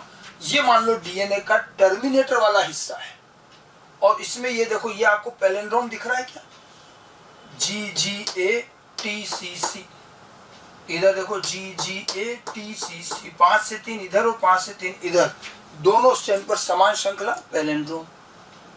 ये तो डीएनए है। अब इनको अलग किया और इसमें आरएनए बनेगा। अब जैसे इनको अलग कर दिया, आरएनए किसके सामने बनेगा, 3 से 5 वाले के, तो ये नीचे वाला जो 3 से 5 इसके सामने बनेगा। अब देखो ये खोला और ये आरएनए बनता आ रहा है, और देखो अब C के सामने G, C के सामने G, T के सामने A के सामने U, G के सामने C, G के सामने C, ये बन गया। अब आरएनए में भी आप देखो GGAUCC, पहला आधा भाग 6 में से 3, पहले 3 बाद वाले 3 के पूरक हैं, G का पूरक C, G का पूरक C, A का पूरक U, दिख रहा है, ये वाला हिस्सा इस हिस्से के पूरक है। तो ये यूं बना, ये खुद पर ही ऐसे फोल्ड हो जाता है। देखो ये था आरएनए और ये खुद पर ही ऐसे फोल्ड हो गया, और फोल्ड होकर के इसमें पेयरिंग हाइड्रोजन बंद बन गए। तो देखो ये रहा, देखो यहाँ पर GGA था, ये GGA, फिर ये घूम गया तो UCC इसके सामने आ गए, और ये जो लूप बना इसी को हम हेयर पिन लूप कहते हैं। इस तरह का एक लूप आरएनए में अंत में बन जाता है, और ये लूप जो है एंजाइम की गति धीमी कर देता है, और रो फैक्टर इसी समय सबको अलग कर देता है। समझ में आई बात। तो किस तरह से ये पैलिंड्रोम और लूप बनता है। अब ये सारी चीज टर्मिनेटर में हो रही है। अपने उसी डायग्राम पर अगर आए तो ये देखिए, ये एंजाइम यहाँ तक तो आ ही गया था, अब ये आगे बढ़ गया, ये टर्मिनेटर स्थल है, ये टर्मिनेटर है। तो यहाँ ये आरएनए का देखो ये लूप बना टर्मिनेटर में, तो टर्मिनेटर स्थल पर आरएनए में एचपी लूप बनता है, ये एचपी लूप बना है, और इसी टाइम रो फैक्टर प्रवेश करता है, एंजाइम की गति धीमी होगी। ठीक है, एचपी लूप के कारण एंजाइम की गति धीमी हो जाती है, रो फैक्टर प्रवेश करता है और सभी अवयवों को अलग कर देता है। तो ये जैसे रो फैक्टर हुआ, तब देखो ये सब अलग हो गए, डीएनए वापस जैसा का तैसा हो गया, ये आरएनए अलग मिल गया हमें, एंजाइम आरएनए पॉलीमरेज भी आ गया, रो फैक्टर भी अलग निकल गया, ये सारी चीजें अलग अलग हो गई और ट्रांसक्रिप्शन की समाप्ति हो गई। ठीक है, ये समापन का कार्य है रो फैक्टर की मदद से और हेयर पिन लूप निर्माण के माध्यम से ये समाप्ति होती है। तो ये पूरा ट्रांसक्रिप्शन का मैकेनिज्म था। इतना डिटेल में एनसीईआरटी ने नहीं दिया है, हमने कुछ इसकी स्टेप्स को ढंग से डायग्राम से समझा, ये बहुत डिटेल भी नहीं है, ध्यान रखिएगा, ये औसत मैकेनिज्म है, बाकी डिटेल तो और उच्च लेवल पर आता है। एनसीईआरटी ने इन सारे डायग्राम में से केवल 3 डायग्राम दिखाए हैं, एक इनिशिएशन का, एक इलोंगेशन का और एक टर्मिनेशन का। हमने थोड़ा बीच बीच के और डाल करके इस पूरे प्रोसेस को ढंग से समझा है। समझ में आ गई बात। ठीक है, तो ये जो पूरा प्रोसेस है, अब देखो ये आरएनए बन गया। प्रोकैरियोट यूकैरियोट का काम का ये तरीका लगभग एक जैसा होता है, प्रोसेस बिल्कुल एक जैसा ही है, लेकिन ट्रांसक्रिप्शन के बाद आगे अब क्या होगा ये थोड़ा सा अंतर रहता है। अगर हम ट्रांसक्रिप्शन के बाद की स्थिति पर बात करें तो ट्रांसक्रिप्शन के पश्चात प्रोकैरियोट में क्या होता है। देखो प्रोकैरियोट के जीन जिस प्रकार के हैं, प्रोकैरियोट में तो जो आरएनए बना वो आरएनए एमआरएनए है और वो बिल्कुल ट्रांसलेशन में उपयोग होने के लिए तैयार है, उसमें कुछ करने की जरूरत नहीं है। ट्रांसक्रिप्शन से बना आरएनए ट्रांसलेशन में उपयोग करने के लिए रेडी रहता है और ये काम हाथों हाथ ही होता है। प्रोकैरियोट में तो ट्रांसक्रिप्शन कहाँ हो रहा है? साइटोप्लाज्म में। प्रोकैरियोट में ट्रांसलेशन भी कहाँ होगा? साइटोप्लाज्म ही होगा, ठीक है। और वहाँ आरएनए में कुछ भी चेंज करने की जरूरत नहीं है, इसीलिए, और दोनों काम साइटोप्लाज्म में ही हो रहे हैं, इसलिए कई बार ये देखा गया है कि प्रोकैरियोट में तो कभी कभी ट्रांसक्रिप्शन पूरा खत्म नहीं हुआ, उससे पहले ही ट्रांसलेशन शुरू हो जाता है। वो पांचवा सिरा तो मुक्त हो ही गया था आरएनए का, वहीं राइबोसोम जुड़ के प्रोटीन संश्लेषण भी शुरू हो जाता है। थोड़ी देर के लिए हमें ऐसा लगता है कि ट्रांसक्रिप्शन ट्रांसलेशन साथ साथ ही चल रहे हैं, कपल्ड, बट ये सिर्फ प्रोकैरियोट में, ठीक है। तो प्रोकैरियोट के अंदर ट्रांसक्रिप्शन से बना आरएनए ट्रांसलेशन में सीधा उपयोग करने लायक होता है। इसमें किसी प्रकार की कोई परिवर्तन, कोई प्रोसेसिंग की आवश्यकता नहीं होती और इसके साथ साथ ट्रांसक्रिप्शन व ट्रांसलेशन दोनों कार्य साइटोप्लाज्म में ही होते हैं। अतः कई बार ट्रांसक्रिप्शन की समाप्ति से पूर्व ही ट्रांसलेशन आरंभ हो जाता है और कुछ देर के लिए दोनों साथ साथ होते हुए दिख सकते हैं। ये जो सिचुएशन है किसकी? प्रोकैरियोट की। बट ऐसी व्यवस्था, ऐसी चीज यूकैरियोट्स में कतई नहीं है। यूकैरियोट्स में पहली बात, जो आरएनए बनता है अभी वो ट्रांसलेशन में उपयोग करने लायक नहीं होता, उसमें कुछ प्रोसेसिंग करके उसको एमआरएनए में बदलना पड़ेगा। अभी एग्जैक्टली एमआरएनए नहीं बना, तो यूकैरियोट्स में आरएनए में कुछ प्रोसेसिंग करनी पड़ेगी। दूसरी बात, यूकैरियोट में ट्रांसक्रिप्शन का ये काम होता है केंद्रक में, जबकि ट्रांसलेशन तो साइटोप्लाज्म में होता है। तो यूकैरियोट्स में तो चाह करके भी ऐसा नहीं हो सकता कि ट्रांसक्रिप्शन भी चल रहा है और अपन ने ट्रांसलेशन भी शुरू कर दिया, दोनों की जगह ही अलग अलग, तो यहाँ कभी ये साथ साथ होते हुए नहीं दिखेंगे। तो ये प्रोकैरियोट यूकैरियोट में अंतर रहता है। ट्रांसक्रिप्शन से बना आरएनए ट्रांसलेशन में सीधा उपयोग करने लायक नहीं होता है और इसमें प्रोसेसिंग की आवश्यकता होती है, इसमें प्रोसेसिंग करनी पड़ेगी, प्रोसेसिंग की आवश्यकता होती है। और यहाँ पर ट्रांसक्रिप्शन केंद्रक में और ट्रांसलेशन साइटोप्लाज्म में होने की वजह से ये दोनों प्रोसेस साथ साथ भी नहीं होंगे। समझ में आई बात? ठीक है। तो ये जो पूरा प्रोसेस है ये अब यहाँ से आकर ट्रांसक्रिप्शन, यहाँ से आकर प्रोकैरियोट यूकैरियोट में ये अलग अलग हो जाता है। तो हमने अभी तक जो है आपको ट्रांसक्रिप्शन का एक मैकेनिज्म समझाया, ट्रांसक्रिप्शन इकाई के बारे में बात की, ठीक है। तो आज हमने जो चीज सारी पढ़ी उसके अंदर देखिए शुरुआत हमने ट्रांसक्रिप्शन से ही की थी, जो हमारे सेंट्रल डोग्मा का जीन एक्सप्रेशन का पहला भाग है। ट्रांसक्रिप्शन क्या होता है, ट्रांसक्रिप्शन रिप्लिकेशन से किस प्रकार से भिन्न है, ठीक है। और रिप्लिकेशन ट्रांसक्रिप्शन के बाद ट्रांसक्रिप्शन इकाई की हमने बात करी, ट्रांसक्रिप्शन में किन किन चीज़ों की आवश्यकताएं होती है वो देखी, ट्रांसक्रिप्शन में काम आने वाला एंजाइम आरएनए पॉलीमरेज के बारे में पढ़ा, उसके प्रकार और उसके भाग क्या क्या हैं। फिर उसके बाद हमने ट्रांसक्रिप्शन इकाई और ट्रांसक्रिप्शन इकाई के बाद ट्रांसक्रिप्शन की क्रियाविधि ली, जिसमें इनिशिएशन, इलोंगेशन, टर्मिनेशन कैसे होता है ये बताया। ट्रांसक्रिप्शन इकाई एक इम्पॉर्टेंट टॉपिक है। Promoter, terminator, structural gene, upstream, downstream, plus minus, ये जो चीज़ें हैं इनको अच्छी तरह से पढ़ें, ठीक है। एनसीईआरटी में भी इसके बारे में काफ़ी सारी चीज़ें दे रखी है, तो इसको भी एनसीईआरटी से भी ज़रूर रीड करें। तो ये तो हमारा ट्रांसक्रिप्शन का बेसिक मैकेनिज्म हुआ कि किस तरह से डीएनए के जीन से आरएनए बनता है। ओके, सो स्टूडेंट, ट्रांसक्रिप्शन के बाद जैसा कि मैंने आपको बताया था कि प्रोकैरियोट और यूकैरियोट में आगे की स्थिति थोड़ी सी भिन्न होती है। प्रोकैरियोट में बना हुआ आरएनए सीधे ही ट्रांसलेशन में उपयोग किया जा सकता है, उसमें किसी तरह की और कोई कार्य की जरूरत नहीं होती। प्रोकैरियोट में तो ट्रांसक्रिप्शन खत्म नहीं होता, उससे पहले ट्रांसलेशन भी शुरू हो जाता है। लेकिन यूकैरियोट में थोड़ी सी बातें अलग हैं। पहली बात तो यूकैरियोट में जो आरएनए बनता है वो एमआरएनए होता ही नहीं है और उस आरएनए में अभी हमें कुछ और प्रोसेसिंग की जरूरत पड़ती है, तब जाकर के वो एमआरएनए में सही मायने में बनता है। दूसरा, वहाँ पर ट्रांसक्रिप्शन ट्रांसलेशन साथ साथ भी नहीं हो सकता, एक केंद्रक में हो रहा है, एक साइटोप्लाज्म में हो रहा है, तो वहाँ बीच में गैप रहता है और बीच में आरएनए में प्रोसेसिंग पाई जाती है। इस प्रोसेसिंग के बाद एक तरह की ये काट छांट है, उसके बाद हम जाकर के एमआरएनए तैयार करते हैं। तो ये प्रोसेसिंग, जिसको हम पोस्ट ट्रांसक्रिप्शनल प्रोसेसिंग कहते हैं, अर्थात ट्रांसक्रिप्शन के बाद होने वाली प्रोसेसिंग, और ये सिर्फ यूकैरियोट्स में मिलेगी, जिससे कि आरएनए जो बना है उसको एमआरएनए में बदला जा सके। वैसे यूकैरियोट्स में देखा जाए तो लगभग हर आरएनए जो भी बनता है उसकी प्रोसेसिंग जरूरी होती है, चाहे वो एमआरएनए हो, चाहे आरआरएनए हो, चाहे टीआरएनए हो। हमें फिर भी यहाँ एमआरएनए की प्रोसेसिंग समझनी, क्योंकि हम प्रोटीन सिंथेसिस पर आगे जाना चाह रहे हैं, ठीक है। तो पोस्ट ट्रांसक्रिप्शनल प्रोसेसिंग की अगर हम बात करें जो कि केवल यूकैरियोट्स में होती है।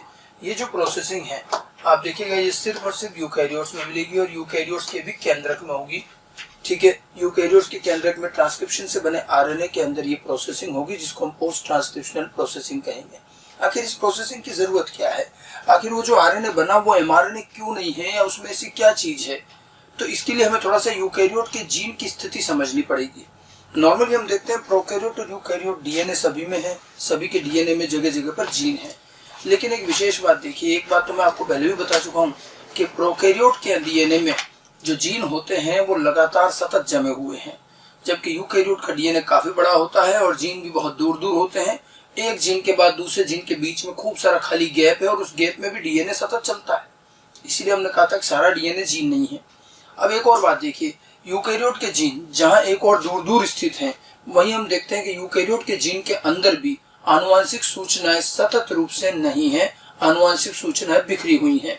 मतलब यूकैरियोट के जीन को अगर पढ़ा जाए तो उसके अंदर सारी सूचना कोई प्रोटीन बनाने की नहीं है, उसमें काम की सूचनाओं के बीच बीच में कुछ बेकार की श्रृंखलाएं भी हैं जिनका कोई अर्थ नहीं है। मतलब वहां आनुवांशिक सूचनाएं बिखरी हुई हैं, स्कैटर्ड है। मतलब जैसे कि मान लीजिए कोई हम एक सेंटेंस लिख रहे हैं तो एक तो लगातार लिख दिया जाए तो उसको पढ़ के समझना आसान है, और अगर उस सेंटेंस को हम बिखेर दें, एक शब्द यहाँ फिर बीच में कुछ और डाल दिया, फिर एक और शब्द, फिर एक और शब्द, तो ऐसे में हमें उस सेंटेंस का अर्थ समझ में नहीं आएगा। और इसी तरह की चीजें कुछ यूकैरियोट्स के जीन में भी हैं। वहाँ आनुवांशिक सूचनाएं बिखरी हुई हैं और बीच बीच में कुछ अवांछित श्रृंखलाएं हैं। जो श्रृंखला जिसमें आनुवांशिक सूचना है वो हमारे काम की है, उसे कोडिंग श्रृंखला कहते हैं, क्योंकि वो प्रोटीन कोड करती है, और उसे हम एक्सोन कहते हैं। और जो हमारे जिसमें सूचनाएं नहीं है वो नॉन कोडिंग है, उन्हें इंट्रॉन कहा जाता है। तो जीन बिखरा हुआ है, स्कैटर्ड जीन, इसको अंग्रेजी में हम कहते हैं स्प्लिट जीन। वहां सूचनाएं स्प्लिटेड है। अब होता क्या है, इस तरह का जो बिखरा इंट्रॉन एक्सोन ये एकांतर रूप में जमे हुए होते हैं। अब जब आप इससे ट्रांसक्रिप्शन करते हैं तो जो आरएनए बनता है वो तो डीएनए से ज्यों का त्यों बन जाता है। तो आरएनए के अंदर भी वो दोनों चीजें आ जाती हैं, इंट्रॉन भी आ जाते हैं और एक्सोन भी आ जाते हैं। अब इंट्रॉन एक्सोन वाला ये आरएनए वो प्रोटीन नहीं बना पाएगा जो वास्तव में इस जीन से बनना चाहिए, क्योंकि बीच बीच में इंट्रॉन है। और जब राइबोसोम इस एमआरएनए पर चलकर प्रोटीन बनाएगा तो वो तो इंट्रॉन का भी कुछ ना कुछ बना देगा। मतलब कुछ ऐसी चीज बनेगी जो वास्तव में नहीं बननी चाहिए थी। और ये जो आरएनए होता है जो ट्रांसक्रिप्शन से बना, जिसमें इंट्रॉन भी है, ये काफी बड़ा भी होता है और बड़ा अस्थायी भी होता है। इस आरएनए को एचएन आरएनए या हेट्रोजीनस न्यूक्लियर आरएनए कहते हैं। फिर हमें अब इसमें इसको एक तो स्थायित्व देना होता है, थोड़ा स्टेबल करना पड़ता है, और इसमें जो बेकार की इंट्रॉन श्रृंखलाएं हैं उसे हटाना भी पड़ता है। और यही प्रोसेसिंग हम बेसिकली यहाँ पढ़ना चाह रहे हैं। ठीक है, तो यूकैरियोट्स में ये विशिष्ट प्रकार के स्प्लिट जीन होते हैं, जिस वजह से ये प्रोसेसिंग की आवश्यकता पड़ी। ठीक है, तो यूकैरियोट्स में वही चीज मैंने लिखी है कि अधिकतर जीन्स में आनुवांशिक सूचनाएं बिखरी हुई होती हैं। ठीक है, इससे उपयोगी श्रृंखलाएं व अनुपयोगी श्रृंखलाओं के इसमें उपयोगी श्रृंखलाएं कौन सी, कोडिंग रीजन या एक्सोन, और अनुपयोगी श्रृंखलाएं नॉन कोडिंग रीजन या इसे हम कहते हैं इंट्रॉन। ठीक है, एकांतर रूप से पाई जाती है। इस जीन के अंदर सूचनाएं बिखरी हुई हैं। उपयोगी और अनुपयोगी सूचनाएं, उपयोगी और अनुपयोगी हिस्से जो है एकांतर रूप में पाए जाते हैं, और ऐसे जीन को हम स्प्लिटेड जीन्स कहते हैं। ये स्प्लिटेड जीन्स कहा जाता है। ठीक है, बिखरे हुए हैं। स्प्लिट जीन से बने आरएनए में, अब इससे जो आरएनए बनेगा उसमें भी इंट्रॉन एक्सोन होंगे, अतः उसकी प्रोसेसिंग आवश्यक होती है जिसमें इंट्रॉन हटाए जाए। ठीक है, तो पहले तो ये ध्यान रखिएगा यूकैरियोट्स में बहुत सारे जीन स्प्लिटेड जीन हैं। ऐसे जीन जिनमें आनुवांशिक सूचनाएं सतत नहीं होती, जिसमें कई सारे बीच में अवांछित श्रृंखलाएं होती जिन्हें हम इंट्रॉन कहते हैं, और ये इंट्रॉन और एक्सोन वाले इस एकांतर क्रम में जमे हुए इस जीन को हम स्प्लिट जीन कहेंगे। इससे बनने वाले आरएनए में भी यही चीज पाई जाएगी, और इसीलिए हमें आरएनए की प्रोसेसिंग करनी होगी और उसमें से इंट्रॉन हटाने होंगे। ठीक है, एक्सोन में आनुवांशिक सूचनाएं हैं, ये ध्यान रखिएगा, एक्सोन काम की श्रृंखलाएं हैं, और इंट्रॉन में आनुवांशिक सूचनाएं नहीं है, ये हमारे किसी काम के नहीं है। ठीक है, तो ये एक आउटलाइन हमें ध्यान रखनी है। अगर मैं इसको थोड़ा सा यूकैरियोट के जीन की व्यवस्था को डायग्राम से अगर दिखाना चाहूँ तो आप देखिए किस तरह का डायग्राम बना सकते हैं। ये देखिए, ये मैंने एक डबल स्टैंडर्ड डीएनए बनाया है, और ये एक जीन बनाया है यहाँ से यहाँ तक, और एक जीन ये बनाया है, इसके बीच में गैप है। पहले तो हम ये देख लें कि दो जीन के बीच में बड़े बड़े गैप होते हैं। ये तो बहुत छोटा बना रखा है, ये और भी बड़ा होता है। एक जीन यहाँ है, एक जीन यहाँ, दूर दूर है। अब जीन के अंदर चलते हैं, तो जीन के अंदर भी देखिए मैंने जो रेड कलर से जो बॉक्स बना रखे हैं ये है इंट्रॉन। और ये वो श्रृंखलाएं हैं जो आनुवांशिक सूचनाएं नहीं है इनमें, और बीच बीच के बाकी हिस्से एक्सोन है। तो एक्सोन इंट्रॉन एकांतर क्रम में जमे, इधर भी आप वही चीज देख सकते हैं। ये होता है स्प्लिट जीन। अब जब हम इसका ट्रांसक्रिप्शन करते हैं तो इससे बना आरएनए। ये जो आरएनए बना, अब इसमें देखिए एक्सोन वाला हिस्सा भी आया, इंट्रॉन भी आया, तो एक्सोन वाले इस तरह के ये आरएनए बनते हैं। और ये आरएनए अभी प्रोटीन संश्लेषण के लिए उपयुक्त नहीं है। समझ में आई बात? ठीक है। तो यूकैरियोट के जीन की व्यवस्था कुछ इस तरह से होती है। आप इस गैप वाले हिस्से को इंट्रॉन न कहें, हालांकि इंट्रॉन में भी आनुवांशिक सूचनाएं नहीं है, इस गैप में भी आनुवांशिक सूचनाएं नहीं है, बट दो जीन के बीच का गैप एक अलग चीज है, और जीन के अंदर कुछ ऐसी श्रृंखलाएं जो आनुवांशिक सूचनाएं नहीं है, ये अलग चीज है। उनको जीन के अंदर वाले हिस्से को हम क्या कह रहे हैं? इंट्रॉन। देखा जाए तो इंट्रॉन और एक्सोन तो जीन के अंदर के भाग हैं, जीन के ही भाग हैं। ठीक है, ये थोड़ा सा कंफ्यूजन नहीं रहे, ध्यान रखिएगा। ठीक है, तो इस प्रकार का। अच्छा, एक और चीज देखिए, स्प्लिट जीन का ये मिलना, और वो भी यूकैरियोट में मिलना। प्रोकैरियोट में स्प्लिट जीन नहीं होते, इसीलिए प्रोकैरियोट से बना हुआ आरएनए एमआरएनए ही होता, वहां कुछ करने की जरूरत नहीं है। तो हम देख रहे हैं प्रोकैरियोट में तो नहीं है और यूकैरियोट में है। और यूकैरियोट जबकि हम देखते हैं कि ज्यादा विकसित जीव है, प्रोकैरियोट तो आदि प्रकार के आदिम जीव है। तो पहले ऐसा लगा कि कहीं ये स्प्लिट जीन होना कोई विकसित लक्षण, कोई और आने वाली आगे के अच्छे लक्षण तो नहीं है, क्या हुआ ये? लेकिन फिर हमने जब देखा कि ये स्प्लिट जीन तो अत्यंत पुराने जीव, प्रोकैरियोट से भी पुराने जीव हैं, आर्कीबैक्टीरिया में पाए जाते हैं। अब आर्कीबैक्टीरिया में स्प्लिट जीन है, फिर प्रोकैरियोट में बैक्टीरिया में नहीं आए, लेकिन यूकैरियोट्स में भी है। और आर्कीबैक्टीरिया तो बिना किसी डाउट के हमें सबको पता है वो सबसे प्राचीन जीव है। तो इसका मतलब स्प्लिट जीन होना कोई नया या विकसित लक्षण तो नहीं माना जा सकता। अगर ये विकसित लक्षण होता तो आर्कीबैक्टीरिया में होना ही नहीं चाहिए। और इसीलिए फिर ये कंसिडर किया गया कि यूकैरियोट भले ही विकसित जीव हैं, लेकिन उनमें ये लक्षण आज भी प्रिमिटिव है, आज भी आद्य लक्षण उपस्थित है कि उनमें स्प्लिट जीन होते हैं। बल्कि इस मामले में तो प्रोकैरियोट हमसे आगे हो गए और उन्होंने स्प्लिट जीन हटा दिए। ठीक है, तो स्प्लिट जीन की जो व्यवस्था है, इस प्रकार के स्प्लिट जीन, ध्यान रखिएगा, आर्कीबैक्टीरिया में भी पाए जाते हैं। और इसीलिए अतः यूकैरियोट की स्प्लिट जीन व्यवस्था एक प्रिमिटिव कैरेक्टर है, एक आद्य लक्षण है। ठीक है, इसे रेमिनिसेंट ऑफ एंटीक्विटी कहा गया है एनसीईआरटी में, इंग्लिश में। ठीक है, रेमिनिसेंट ऑफ एंटीक्विटी का मतलब ये, एंटीक्विटी का मतलब होता है प्राचीन चीजें, रेमिनिसेंट का मतलब होता है बचा कुछ अवशेष। इन स्प्लिट जीन के बारे में कहा जाता है कि ये यूकैरियोट जैसे विकसित जीव में पाए जाने वाले कुछ बचे कुछ आद्य लक्षण प्रिमिटिव कैरेक्टर हैं। तो ये प्रिमिटिव कैरेक्टर अभी भी यूकैरियोट में, और ध्यान रखना स्प्लिट जीन रखना ये एक पुराना लक्षण है, प्रिमिटिव है, प्राचीन लक्षण है, कोई नई बात या कोई विकसित बात नहीं है। लेकिन अब जो है उसी अनुसार सारा काम व्यवस्थित है। अब आप देखिए इसके अंदर अगर मैं पूरी बात करूं तो कुल मिलाकर यूकैरियोट्स में स्प्लिट जीन है, ट्रांसक्रिप्शन करा, उससे जो आरएनए बना वो हेट्रोजीनस न्यूक्लियर आरएनए,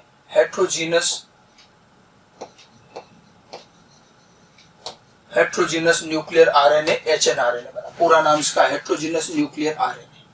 ठीक है, एचएनआरएनए ये अत्यधिक अस्थायी अनस्टेबल होता है, इसमें इंट्रॉन एक्सोन होता है, अतः ये ट्रांसलेशन के लिए उपयुक्त नहीं होता है। और इसीलिए इस एचएनआरएनए में प्रोसेसिंग की जरूरत पड़ती है, और प्रोसेसिंग के बाद बनता है एमआरएनए। और ये प्रोसेसिंग कुल मिलाकर 3 स्टेप में होती है। सबसे पहले कैपिंग है, उसके बाद टेलिंग या पॉलीएडिनाइलेशन, और तीसरा काम है स्प्लाइसिंग। स्प्लाइसिंग शब्द आगे भी कहीं आया होगा आपके। तो कैपिंग, टेलिंग एंड स्प्लाइसिंग 3 काम है। देखिए एक्चुअली क्या है, ये जो एचएनआरएनए बना ये अनस्टेबल भी बहुत है और इसमें इंट्रॉन भी है। तो सबसे पहले तो क्या करते हैं, इस एचएनआरएनए के 5वें सिरे पर एक कैप लगाई जाती है और उसके तीसरे सिरे पर एक टेल बांधी जाती, पूंछ। कैप और टेल से ये थोड़ा स्टेबल होता है। साथ में इसका 5वां सिरा कौन सा, तीसरा सिरा कौन सा, ये भी पहचान करना आसान हो जाता है। तो कैपिंग वाले हिस्से में, कैपिंग वाले काम में कैप लगाया जाता है, टेलिंग वाले काम में इसके टेल लगाते हैं। दोनों काम लगभग साथ साथ होते हैं। फिर उसके बाद एक आखिरी काम बचता है कि इसमें से इंट्रॉन काट करके हटा दिए जाते हैं और फिर एक्सोन को जोड़ दिया जाता है और तब बनता है पूरा एमआरएनए। भाई बात समझ में? इसलिए ये 3 हिस्से होते हैं, कैपिंग, टेलिंग, किस तरह से क्या क्या होता है इनके बारे में थोड़ा थोड़ा ब्रीफ में देखा, फिर डायग्राम से इसको हम समझेंगे। तो आप देखिए सबसे पहले बात करें कैपिंग की, तो एचएनआरएनए के 5वें सिरे पर 7 मिथाइल ग्वानोसिन 7 mg की कैप लगाई जाना, ये कहलाता है कैपिंग। 7 मिथाइल ग्वानोसिन का कैप लगना। ये ग्वानोसिन वही ग्वानिन जो है वही है, लेकिन ये मिथाइलेटेड ग्वानोसिन है, ये एक अलग से न्यूक्लियोटाइड को थोड़ा सा डिराइव किया, चेंज किया गया है, वो आकर के थर्ड एंड पर लगाया जाता है। ये कार्य जो है गुआनाइल ट्रांसफरेज एंजाइम द्वारा किया जाता है। गुआनाइल ट्रांसफरेज एंजाइम जो है वो फिफ्थ एंड पर ये 7 मिथाइल गुआनोसिन की कैप लगाता है। ठीक उसी समय समानांतर ही टेलिंग का काम यानी कि पॉली एडिनाइलेशन टेलिंग होता है। इसमें क्या होता है, एचएनआरएनए के तीसरे सिरे पर एडेनिन की लंबी श्रृंखला जोड़ी जाती है। एडेनिन जुड़े जाते हैं बहुत सारे। ये देखिए, इसको poly adenine tail, poly A tail कहते हैं, इसीलिए इसका नाम भी पॉली एडिनाइलेशन। और ये बहुत सारे एडेनिन 200 से 300 एडेनिन जो है ये एचएनआरएनए में उसके तीसरे सिरे पर, तीसरे एंड पर लगाते हैं। ठीक है, तो ये काम भी एक एंजाइम से होता है। ये कार्य पॉली ए पॉलीमरेज द्वारा होता है, पॉली ए पॉलीमरेज एंजाइम। और इसमें आप खास बात देखिए, ये जो श्रृंखला बन रही टेल की, एक एडेनिन जोड़ा जा रहा है, इसके सामने कोई टेम्पलेट नहीं है। जबकि आप देखिए कभी भी डीएनए आरएनए बनता है तो सामने टेम्पलेट सूत्र चाहिए तभी तो बनता है। लेकिन ये जो है पॉली ए श्रृंखला का निर्माण बिना किसी टेम्पलेट सूत्र के होता है। एनसीईआरटी लिखती है कि it is template independent synthesis, बिना किसी टेम्पलेट के इसका संश्लेषण हो रहा है। ये भी एक विशेष बात है। ठीक है, कैपिंग और टेलिंग का कार्य आरएनए को स्थायित्व प्रदान करता है। तो आरएनए के एक तरफ हमने कैप लगाई, एक तरफ टेल लगाई। कैप कौन सी, 7 मिथाइल गुआनोसिन की, कहां पर लगाई, 5वें सिरे पर। टेल कौन सी, एडेनिन की लंबी श्रृंखला 200 से 300 एडेनिन, कहां लगाई, एचएनआरएनए के तीसरे सिरे पर। समझ में आ गई बात। अब उसके बाद आखिरी काम क्या बचता है, इंट्रॉन को हटाना। इंट्रॉन हटाने का काम आरएनए में, पहली बात देखिए आरएनए में कहां इंट्रॉन और कहां एक्सॉन है, हम और आप तो देखकर पहचान भी नहीं सकते। आरएनए में न्यूक्लियोटाइड का क्रम दिखता है, हमें तो मालूम ही नहीं चलता इसमें कहां एक्सॉन है कहां इंट्रॉन है, सब न्यूक्लियोटाइड ही न्यूक्लियोटाइड है। ये तो आरएनए खुद ही पहचानता है कि इसमें इंट्रॉन कहां है और एक्सॉन कहां है। और इसीलिए आप देखिए इंट्रॉन को हटाने का काम खुद आरएनए ही करता है, स्प्लाइसिंग कहते हैं। और मैंने जब आरएनए संसार आपको बताया था तब भी हमने कहा था कि आरएनए अपनी प्रोसेसिंग खुद करता है और अपने अंदर उपस्थित अवांछित इंट्रॉन को खुद ही हटा देता है। स्वयं एंजाइम की तरह काम करता है राइबोजाइम। और इसीलिए स्प्लाइसिंग का ये कार्य एक बार और हमें ये प्रमाण देता है कि आज भी सजीव जगत में आरएनए का प्रभुत्व है और हम आरएनए संसार सही कहते हैं। ठीक है, तो स्प्लाइसिंग तीसरा काम जो है वो है स्प्लाइसिंग का। तो स्प्लाइसिंग बेसिकली क्या चीज हुई, इंट्रॉन को हटाना और सारे एक्सोन को जोड़कर एमआरएनए का निर्माण करना, ये दरअसल स्प्लाइसिंग है। और स्प्लाइसिंग का ये कार्य स्वयं आरएनए द्वारा ही किया जाता है। यह आरएनए द्वारा खुद किया जाने वाला काम है। कौन सा आरएनए करता है, तो हमने कहा था केंद्रक में कुछ छोटे छोटे आरएनए होते हैं, मैं बार बार 2-3 जगह नाम बता चुका हूं इनका। एसएनआरएनए, ठीक है, स्मॉल न्यूक्लियर आरएनए जो केंद्रक में पाए जाते हैं। केंद्रक में उपस्थित एसएनआरएनए एचएनआरएनए के इंट्रॉन हटाते हैं। ये पहचानते हैं कौन सा इंट्रॉन है कौन सा एक्सॉन है। ठीक है, एसएनआरएनए यहाँ पर राइबोजाइम यानी कि एंजाइम की तरह कार्य करता है। एसएनआरएनए स्वयं एंजाइम की तरह काम करके इंट्रॉन हटाएगा। और एसएनआरएनए अकेला नहीं होता, एसएनआरएनए कुछ प्रोटीन के साथ मिलकर एक कॉम्प्लेक्स बनाता है और कॉम्प्लेक्स के रूप में रहता है और उसी रूप में जाकर इंट्रॉन हटाएगा। तो ये ध्यान रखिएगा, यह हमेशा प्रोटीन के साथ कॉम्प्लेक्स के रूप में पाया जाता है। और एसएनआरएनए और प्रोटीन का कॉम्प्लेक्स कहलाएगा एसएनआरएनपी। एसएनआरएनपी क्या हुआ, small nuclear ribonuclear protein. SnRNP, RNA से आरएनपी, राइबो न्यूक्लियो प्रोटीन, तो small nuclear ribonucleoprotein. ठीक है, एसएनआरएनपी या इसको स्नूर्प भी बोला जाता है। ठीक है, ये स्नूर्प भी कहा जाता है इस कॉम्प्लेक्स को। कुल मिलाकर केंद्रक के अंदर छोटे छोटे एसएनआरएनए हैं जो प्रोटीन के साथ मिलकर एसएनआरएनपी बनाते हैं। ये एसएनआरएनपी एचएनआरएनए के इंट्रॉन पर जाकर जुड़ेंगे और उसको काट के हटा देंगे। बहुत डिटेल मैकेनिज्म में नहीं जाना, लेकिन एक आउटलाइन जरूर ध्यान रखें इस चीज की। ठीक है, अब ये कैसे काम करता है देखिए, मैंने फ्लो चार्ट बनाया, फिर हम डायग्राम से भी समझ सकते हैं। देखिए एसएनआरएनपी क्या करता है, एचएनआरएनए के इंट्रॉन पर जाकर जुड़ता है। ठीक है, जहां इंट्रॉन का खंड है, जहां से शुरू हो रहा है और जहां खत्म हो रहा है, दोनों जगह ये एसएनआरएनपी जाकर जुड़ जाता है। ठीक है, यहाँ जुड़ने के बाद ये कुछ और प्रोटीन की मदद लेता है, कुछ और प्रोटीन आकर जुड़ते हैं।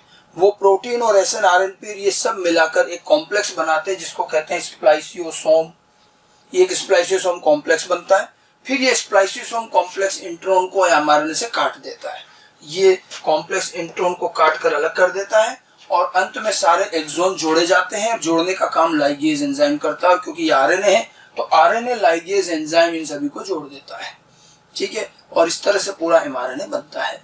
कम से कम आउटलाइन जरूर ध्यान रखें, ठीक है। SNRNA और प्रोटीन यानी कि SNRNP इंट्रॉन पर जाकर जुड़ेगा, फिर कुछ प्रोटीन और आकर जुड़ेंगे और तब बनेगा स्प्लाइसियोसोम कॉम्प्लेक्स, और स्प्लाइसियोसोम कॉम्प्लेक्स फिर आरएनए में से टूट के अलग हो जाता है, ठीक है। और बचे हुए एक्सोन को लाइगेज एंजाइम द्वारा जोड़ करके एमआरएनए बना दिया जाता है। इस चीज को हम डायग्राम से भी समझें, ये तो खैर स्प्लाइसिंग का आउटलाइन प्रोसेस बताया मैंने, सारी चीज को डायग्राम द्वारा समझा जाए तो मैंने देखिए तीनों स्टेप का ढंग से एक डायग्राम दिखा रखा है। ये मान लीजिए है डीएनए आपका स्प्लिट जीन है, ये है जीन डबल स्टैंडर्ड डीएनए, ठीक है। इससे ट्रांसक्रिप्शन हुआ और ये आरएनए बना। इस आरएनए में आप देखो एक्सोन इंट्रॉन, बीच बीच में कुछ इंट्रॉन भी आ गए हैं, तो इंट्रॉन एक्सोन का ये एकांतर क्रम, और ये आरएनए कौन सा हुआ, एचएनआरएनए। ये ट्रांसक्रिप्शन का प्रोसेस कोई एक स्टेप में नहीं होगा, पूरा ट्रांसक्रिप्शन का मैकेनिज्म पढ़ा रखा है, उसी तरह से बना है। और अगर यहाँ इंट्रॉन है, इसका मतलब डीएनए में भी यहाँ क्या थे, इंट्रॉन। हमें दिखते नहीं, ये तो मैंने आपको समझाने के लिए पीला कलर कर दिया है, कोई कलर नहीं होता है, पूरा डीएनए एक जैसा ही है। डीएनए में होता कुछ भी नहीं, न्यूक्लियोटाइड के क्रम जमे हुए ATGC, तो ऐसे देख के तो कुछ पहचान में नहीं आएगा, ना तो आप इंट्रॉन पहचान सकते हैं, ना एक्सोन, ना डीएनए में, ना आरएनए में, ठीक है। ये तो हमने अपने समझने के लिए बना दिए। अब इसमें सबसे पहला काम होगा कैपिंग। सबसे पहले कैप, और कैप कहाँ लगाते हैं, 5वें सिरे पर, तो इसके देखिए 5वें सिरे पर 7 मिथाइल गुआनोसिन की कैप लगा दी, ठीक है, ये कैपिंग हो गई। फिर इसी के साथ साथ पॉलीएडेनाइलेशन, दोनों काम साथ साथ ही होते हैं। इधर तो कैप लग गई, तीसरे सिरे पर ये एडेनिन की लंबी सी टेल लग गई, तो इधर कैप इधर टेल लगा दी, ठीक है। अब उसके बाद में काम शुरू होता है स्प्लाइसिंग का। तब स्प्लाइसिंग का कार्य हुआ, तो स्प्लाइसिंग में क्या हुआ, SNRNP, ये देखिए जहां जहां इंट्रॉन था, ये जो येलो कलर के बना है, इनके दोनों किनारों पर ये SNRNP लग गई, यहां भी लगा, यहां भी लगा, यहां भी लगा, ठीक है। तो SNRNP आया और उसने HNRNA में इंट्रॉन को पहचाना और उस पर जाके जुड़ गया। अब ये SNRNP के दोनों हिस्से एक दूसरे की तरफ आकर्षित होते हैं, एक दूसरे की तरफ चलना शुरू करें। इधर ये भी जैसे दोनों एक दूसरे की तरफ चलेंगे, ये भी एक दूसरे की तरफ चलेंगे। जब ये एक दूसरे की तरफ चलेंगे तो ये जो इंट्रॉन वाला हिस्सा है, ये एक वलय के रूप में बाहर आ जाएगा। जैसे अगले डायग्राम में देखिए, जैसे जैसे ये क्या हो रहे हैं, एक दूसरे के पास जा रहे हैं, और जब ये एक दूसरे के पास जा रहे हैं तो आप देखो ये पास चल रहे हैं, तो इंट्रॉन इस तरह से एक रिंग वलय के रूप में बाहर आ गया, ऐसे बन गया। देखो अब यहाँ कुछ प्रोटीन कारक और आएंगे, और अब ये जो कॉम्प्लेक्स है ये कहलाएगा स्प्लाइसियोसोम। ये जो बना हुआ कॉम्प्लेक्स है प्रोटीन कारक के साथ, एक स्प्लाइसियोसोम ये है, एक ये है, एक ये सब स्प्लाइसियोसोम है। अब क्या होगा, ये बिल्कुल पास पास आते हुए मिल जाएंगे और मिल करके फिर निकल जाएंगे, फिर लाइगेज इनको जोड़ देगा। देखो ये सब निकले हुए अगले डायग्राम में दिखा रखा है कि स्प्लाइसियोसोम इंट्रॉन को काट देता है, आरएनए लाइगेज एक्सोन को जोड़ देता है, और ये देखो ये कट के निकले हुए हैं, बाकी सब जुड़ गए एक्सोन, और ये बना एमआरएनए। इधर जो है 7 मिथाइल गुआनोसिन की कैप और इधर टेल, ये है पूरा mRNA with cap and tail. अब ये स्टेबल भी है, इसमें आनुवांशिक सूचनाएं ही हैं, अवांछित इंट्रॉन हटा दिए गए हैं, और now it is ready for translation. अब आप आराम से इससे ट्रांसलेशन में काम में ले सकते हैं। ये पूरा काम यूकैरियोट के केंद्रक में ही हुआ ट्रांसक्रिप्शन के तुरंत बाद। एमआरएनए तैयार हुआ, अब ये एमआरएनए केंद्रक झिल्ली के केंद्रक छिद्रों से बाहर निकलता है, साइटोप्लाज्म में आता है, और फिर ट्रांसलेशन का काम शुरू होता है, ठीक है। प्रोकैरियोट में ऐसा कुछ करने की जरूरत नहीं है, वहां दोनों काम साइटोप्लाज्म में ही है। एमआरएनए बना और साथ साथ ही ट्रांसलेशन शुरू हो गया। समझ में आ गई बात।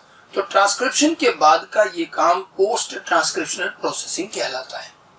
हमें एनसीईआरटी में ये सारी चीजें लगभग साथ साथ ही दे रखी है। एनसीईआरटी को भी देख लेते हैं जरा कि एनसीईआरटी में कहाँ क्या दे रखा है। मैं आपके सामने एनसीईआरटी के वो पेजेस निकालता हूँ जहां पर आपको अनुलेखन ट्रांसक्रिप्शन मिलेगा, ठीक है। ये देखिए पेज नंबर 118 हिंदी की एनसीईआरटी, इसके अंदर आप देखिए 118 की शुरुआत में ही अनुलेखन ट्रांसक्रिप्शन है। थोड़ा और बड़ा कर लेते हैं। अब ये जो एक पैराग्राफ दिया हुआ है, मैं सिर्फ आउटलाइन बता रहा हूँ, पढ़ना आपको है। ये जो पैराग्राफ दिया है इसमें अनुलेखन की परिभाषा के बाद में यही कहा गया है कि डीएनए के एक निर्धारित हिस्से से ही आरएनए बनता है, ठीक है। और ये हिस्सा हमें पहचानना होता है, इसकी शुरुआत कहाँ से हो रही है, अंत कहाँ से हो रहा है, और इसी हिस्से को हम संरचनात्मक जीन कहते हैं। आगे प्रमोटर, टर्मिनेटर, ये सब बता रखा। और साथ साथ में डीएनए के दोनों स्ट्रैंड में से किसी एक स्ट्रैंड से आरएनए बनता है। यदि दोनों स्ट्रैंड से बने तो क्या दिक्कत आएगी वो इसमें लिख रखी है, आप पढ़िएगा, मैं बता चुका हूँ। इसमें दो दिक्कतें बताइए। पहला ये बताया है कि दोनों आरएनए एक दूसरे के पूरक होंगे, आपस में जुड़ करके डबल स्टैंडर्ड बन जाएंगे और नष्ट हो जाएंगे, या दोनों आरएनए से दो अलग अलग प्रकार के प्रोटीन बनेंगे और हमारी आनुवंशिक विशेषता खत्म हो जाएगी। ये सारी बातें इसके अंदर लिखी हुई है, आप इसको पढ़ भी लीजिएगा। ठीक है। उसके बाद अनुलेखन इकाई यानी ट्रांसक्रिप्शन यूनिट की बात बताई थी मैंने आपको। इसमें वही 3 भाग है, उन्नायक, प्रमोटर, संरचनात्मक जीन और समापक टर्मिनेटर। और ये वही ट्रांसक्रिप्शन इकाई को समझा रहे हैं कहाँ क्या होता है, 5 से 3 दिशा, 3 से 5 दिशा, प्रमोटर किधर है और कौन सा टेम्पलेट स्ट्रैंड है, कौन सा नॉन टेम्पलेट है, ये सारी बातें लिख रखी हैं।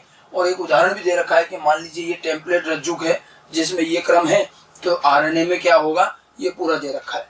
और 5 से 3 और आरएनए और 5 से 3 वाले का अनुक्रम तो एक जैसा होता है। ये सारी बातें इसमें दी हुई हैं, आप इसको अच्छे से पढ़िएगा। एक डायग्राम भी दे रखा है, देखिए संरचनात्मक जीन के बारे में, और ये पूरा दे रखा है उन्नायक और समापक, और बीच में ये संरचनात्मक जीन है, ये आरंभिक बिंदु है। ठीक है। और फिर उसके बाद भी इस अनुलेख की इकाई के बारे में बाकी और चीजें भी दे रखी है। इसमें आपको पॉलीसिस्टोनिक एमआरएनए और मोनोसिस्टोनिक मैंने आपको बता रखे पहले। एक ही जीन से बनने वाला आरएनए मोनोसिस्टोनिक, एक से ज्यादा जीन से बनने वाला पॉलीसिस्टोनिक, उसके बारे में भी दे रखा है। ठीक है। तो ये तो जनरल बातें लिखी है। उसके बाद में आप देखो ट्रांसक्रिप्शन का थोड़ा सा, या आरएनए को समझाते हुए आगे चले, और ये आपको ट्रांसक्रिप्शन के बारे में प्रोकैरियोट का ट्रांसक्रिप्शन दिखा रखा है। केवल 3 डायग्राम दिखे, प्रारंभन, दीर्घीकरण और समापन। ये एंजाइम है, ये आकर जुड़ रहा है देखो प्रमोटर पर, और उसकी सिग्मा फैक्टर वगैरह यहाँ से हटके फिर ये देखो आरएनए बनाना शुरू किया इसने, और उसके बाद ये आरएनए बनाया। केवल 3 स्टेप में दिखा रखा, हमने थोड़े डायग्राम ज्यादा बनाए हैं ट्रांसक्रिप्शन में। ठीक है। ये बैक्टीरिया में अनुलेखन की विधि यानी कि प्रोकैरियोटिक ट्रांसलेशन दिखाया है। उसके बाद में फिर इन्होंने यूकैरियोट को समझाया है। प्रोकैरियोट के बाद यूकैरियोट की बात की है। यूकैरियोट में 3 प्रकार के आरएनए पॉलीमरेज हैं। आरएनए पॉलीमरेज 1, 2, 3 बता रखा आपको, कौन कौन सा आरएनए ये बनाएंगे। और उसके बाद में फिर ये यूकैरियोट का पूरा ट्रांसक्रिप्शन। अब यूकैरियोट के ट्रांसक्रिप्शन में आप देखिए जो आरएनए बन रहा है उसमें आप देखो ये बीच में ये अलग अलग रंग के जो दिखा रखे हैं ये इंट्रॉन है, बाकी एक्सॉन है। और ये आरएनए बन भी रहा है, साथ साथ ही प्रोसेसिंग दिखा दी इन्होंने कि ये देखो कैप लगाई 7 मिथाइल गुआनोसिन की। ठीक है। उसके बाद में यहाँ जो ये लिखा है एमआरएनए नहीं है, ये एचएनआरएनए, इसको अपनी कॉपी बुक में भी सही कर लेना। उसके बाद देखो इसमें पॉलीएडेनिन की ये टेल लगाई गई, ये कैप और ये टेल, और देखो ये इंट्रॉन जो है देखो ये इस तरह से वलय के रूप में बाहर दिखा रखे, जो अभी मैंने बताया था, इसी तरह से वलय के रूप में निकलेंगे और ये टूट के हट जाएंगे। फिर ये आरएनए बचा, और ये दोनों कैप और टेल, और ये होता है एक्चुअल एमआरएनए। समझ में आई बात। तो इन्होंने यूकैरियोट के ट्रांसक्रिप्शन के साथ साथ ही प्रोसेसिंग भी बता दी, और ये पूरा प्रोसेसिंग बता भी दी। इसके बारे में थोड़ा बहुत ये लिखा हुआ भी है प्रोसेसिंग को लेकर, ये यहाँ तक पूरा ट्रांसक्रिप्शन और उसकी प्रोसेसिंग। तो ट्रांसक्रिप्शन और ट्रांसक्रिप्शन की प्रोसेसिंग साथ साथ ही बता दी गई। तो इसको एनसीईआरटी से भी जरूर देखिए और उसको ढंग से पढ़ लीजिएगा। तो पूरा प्रोसेस सेंट्रल डोग्मा का ये काम, ट्रांसक्रिप्शन और ट्रांसक्रिप्शन इकाई, ट्रांसक्रिप्शन के एंजाइम, ट्रांसक्रिप्शन की क्रियाविधि, प्रोकैरियोट यूकैरियोट में अंतर, और ट्रांसक्रिप्शन के लिए ट्रांसक्रिप्शन के बाद यूकैरियोट में होने वाली प्रोसेसिंग, ये सारा पार्ट हमने पढ़ा। और ये जीन एक्सप्रेशन का पहला भाग था, सेंट्रल डोग्मा का जीन एक्सप्रेशन का पहला भाग। ठीक है। Thank you.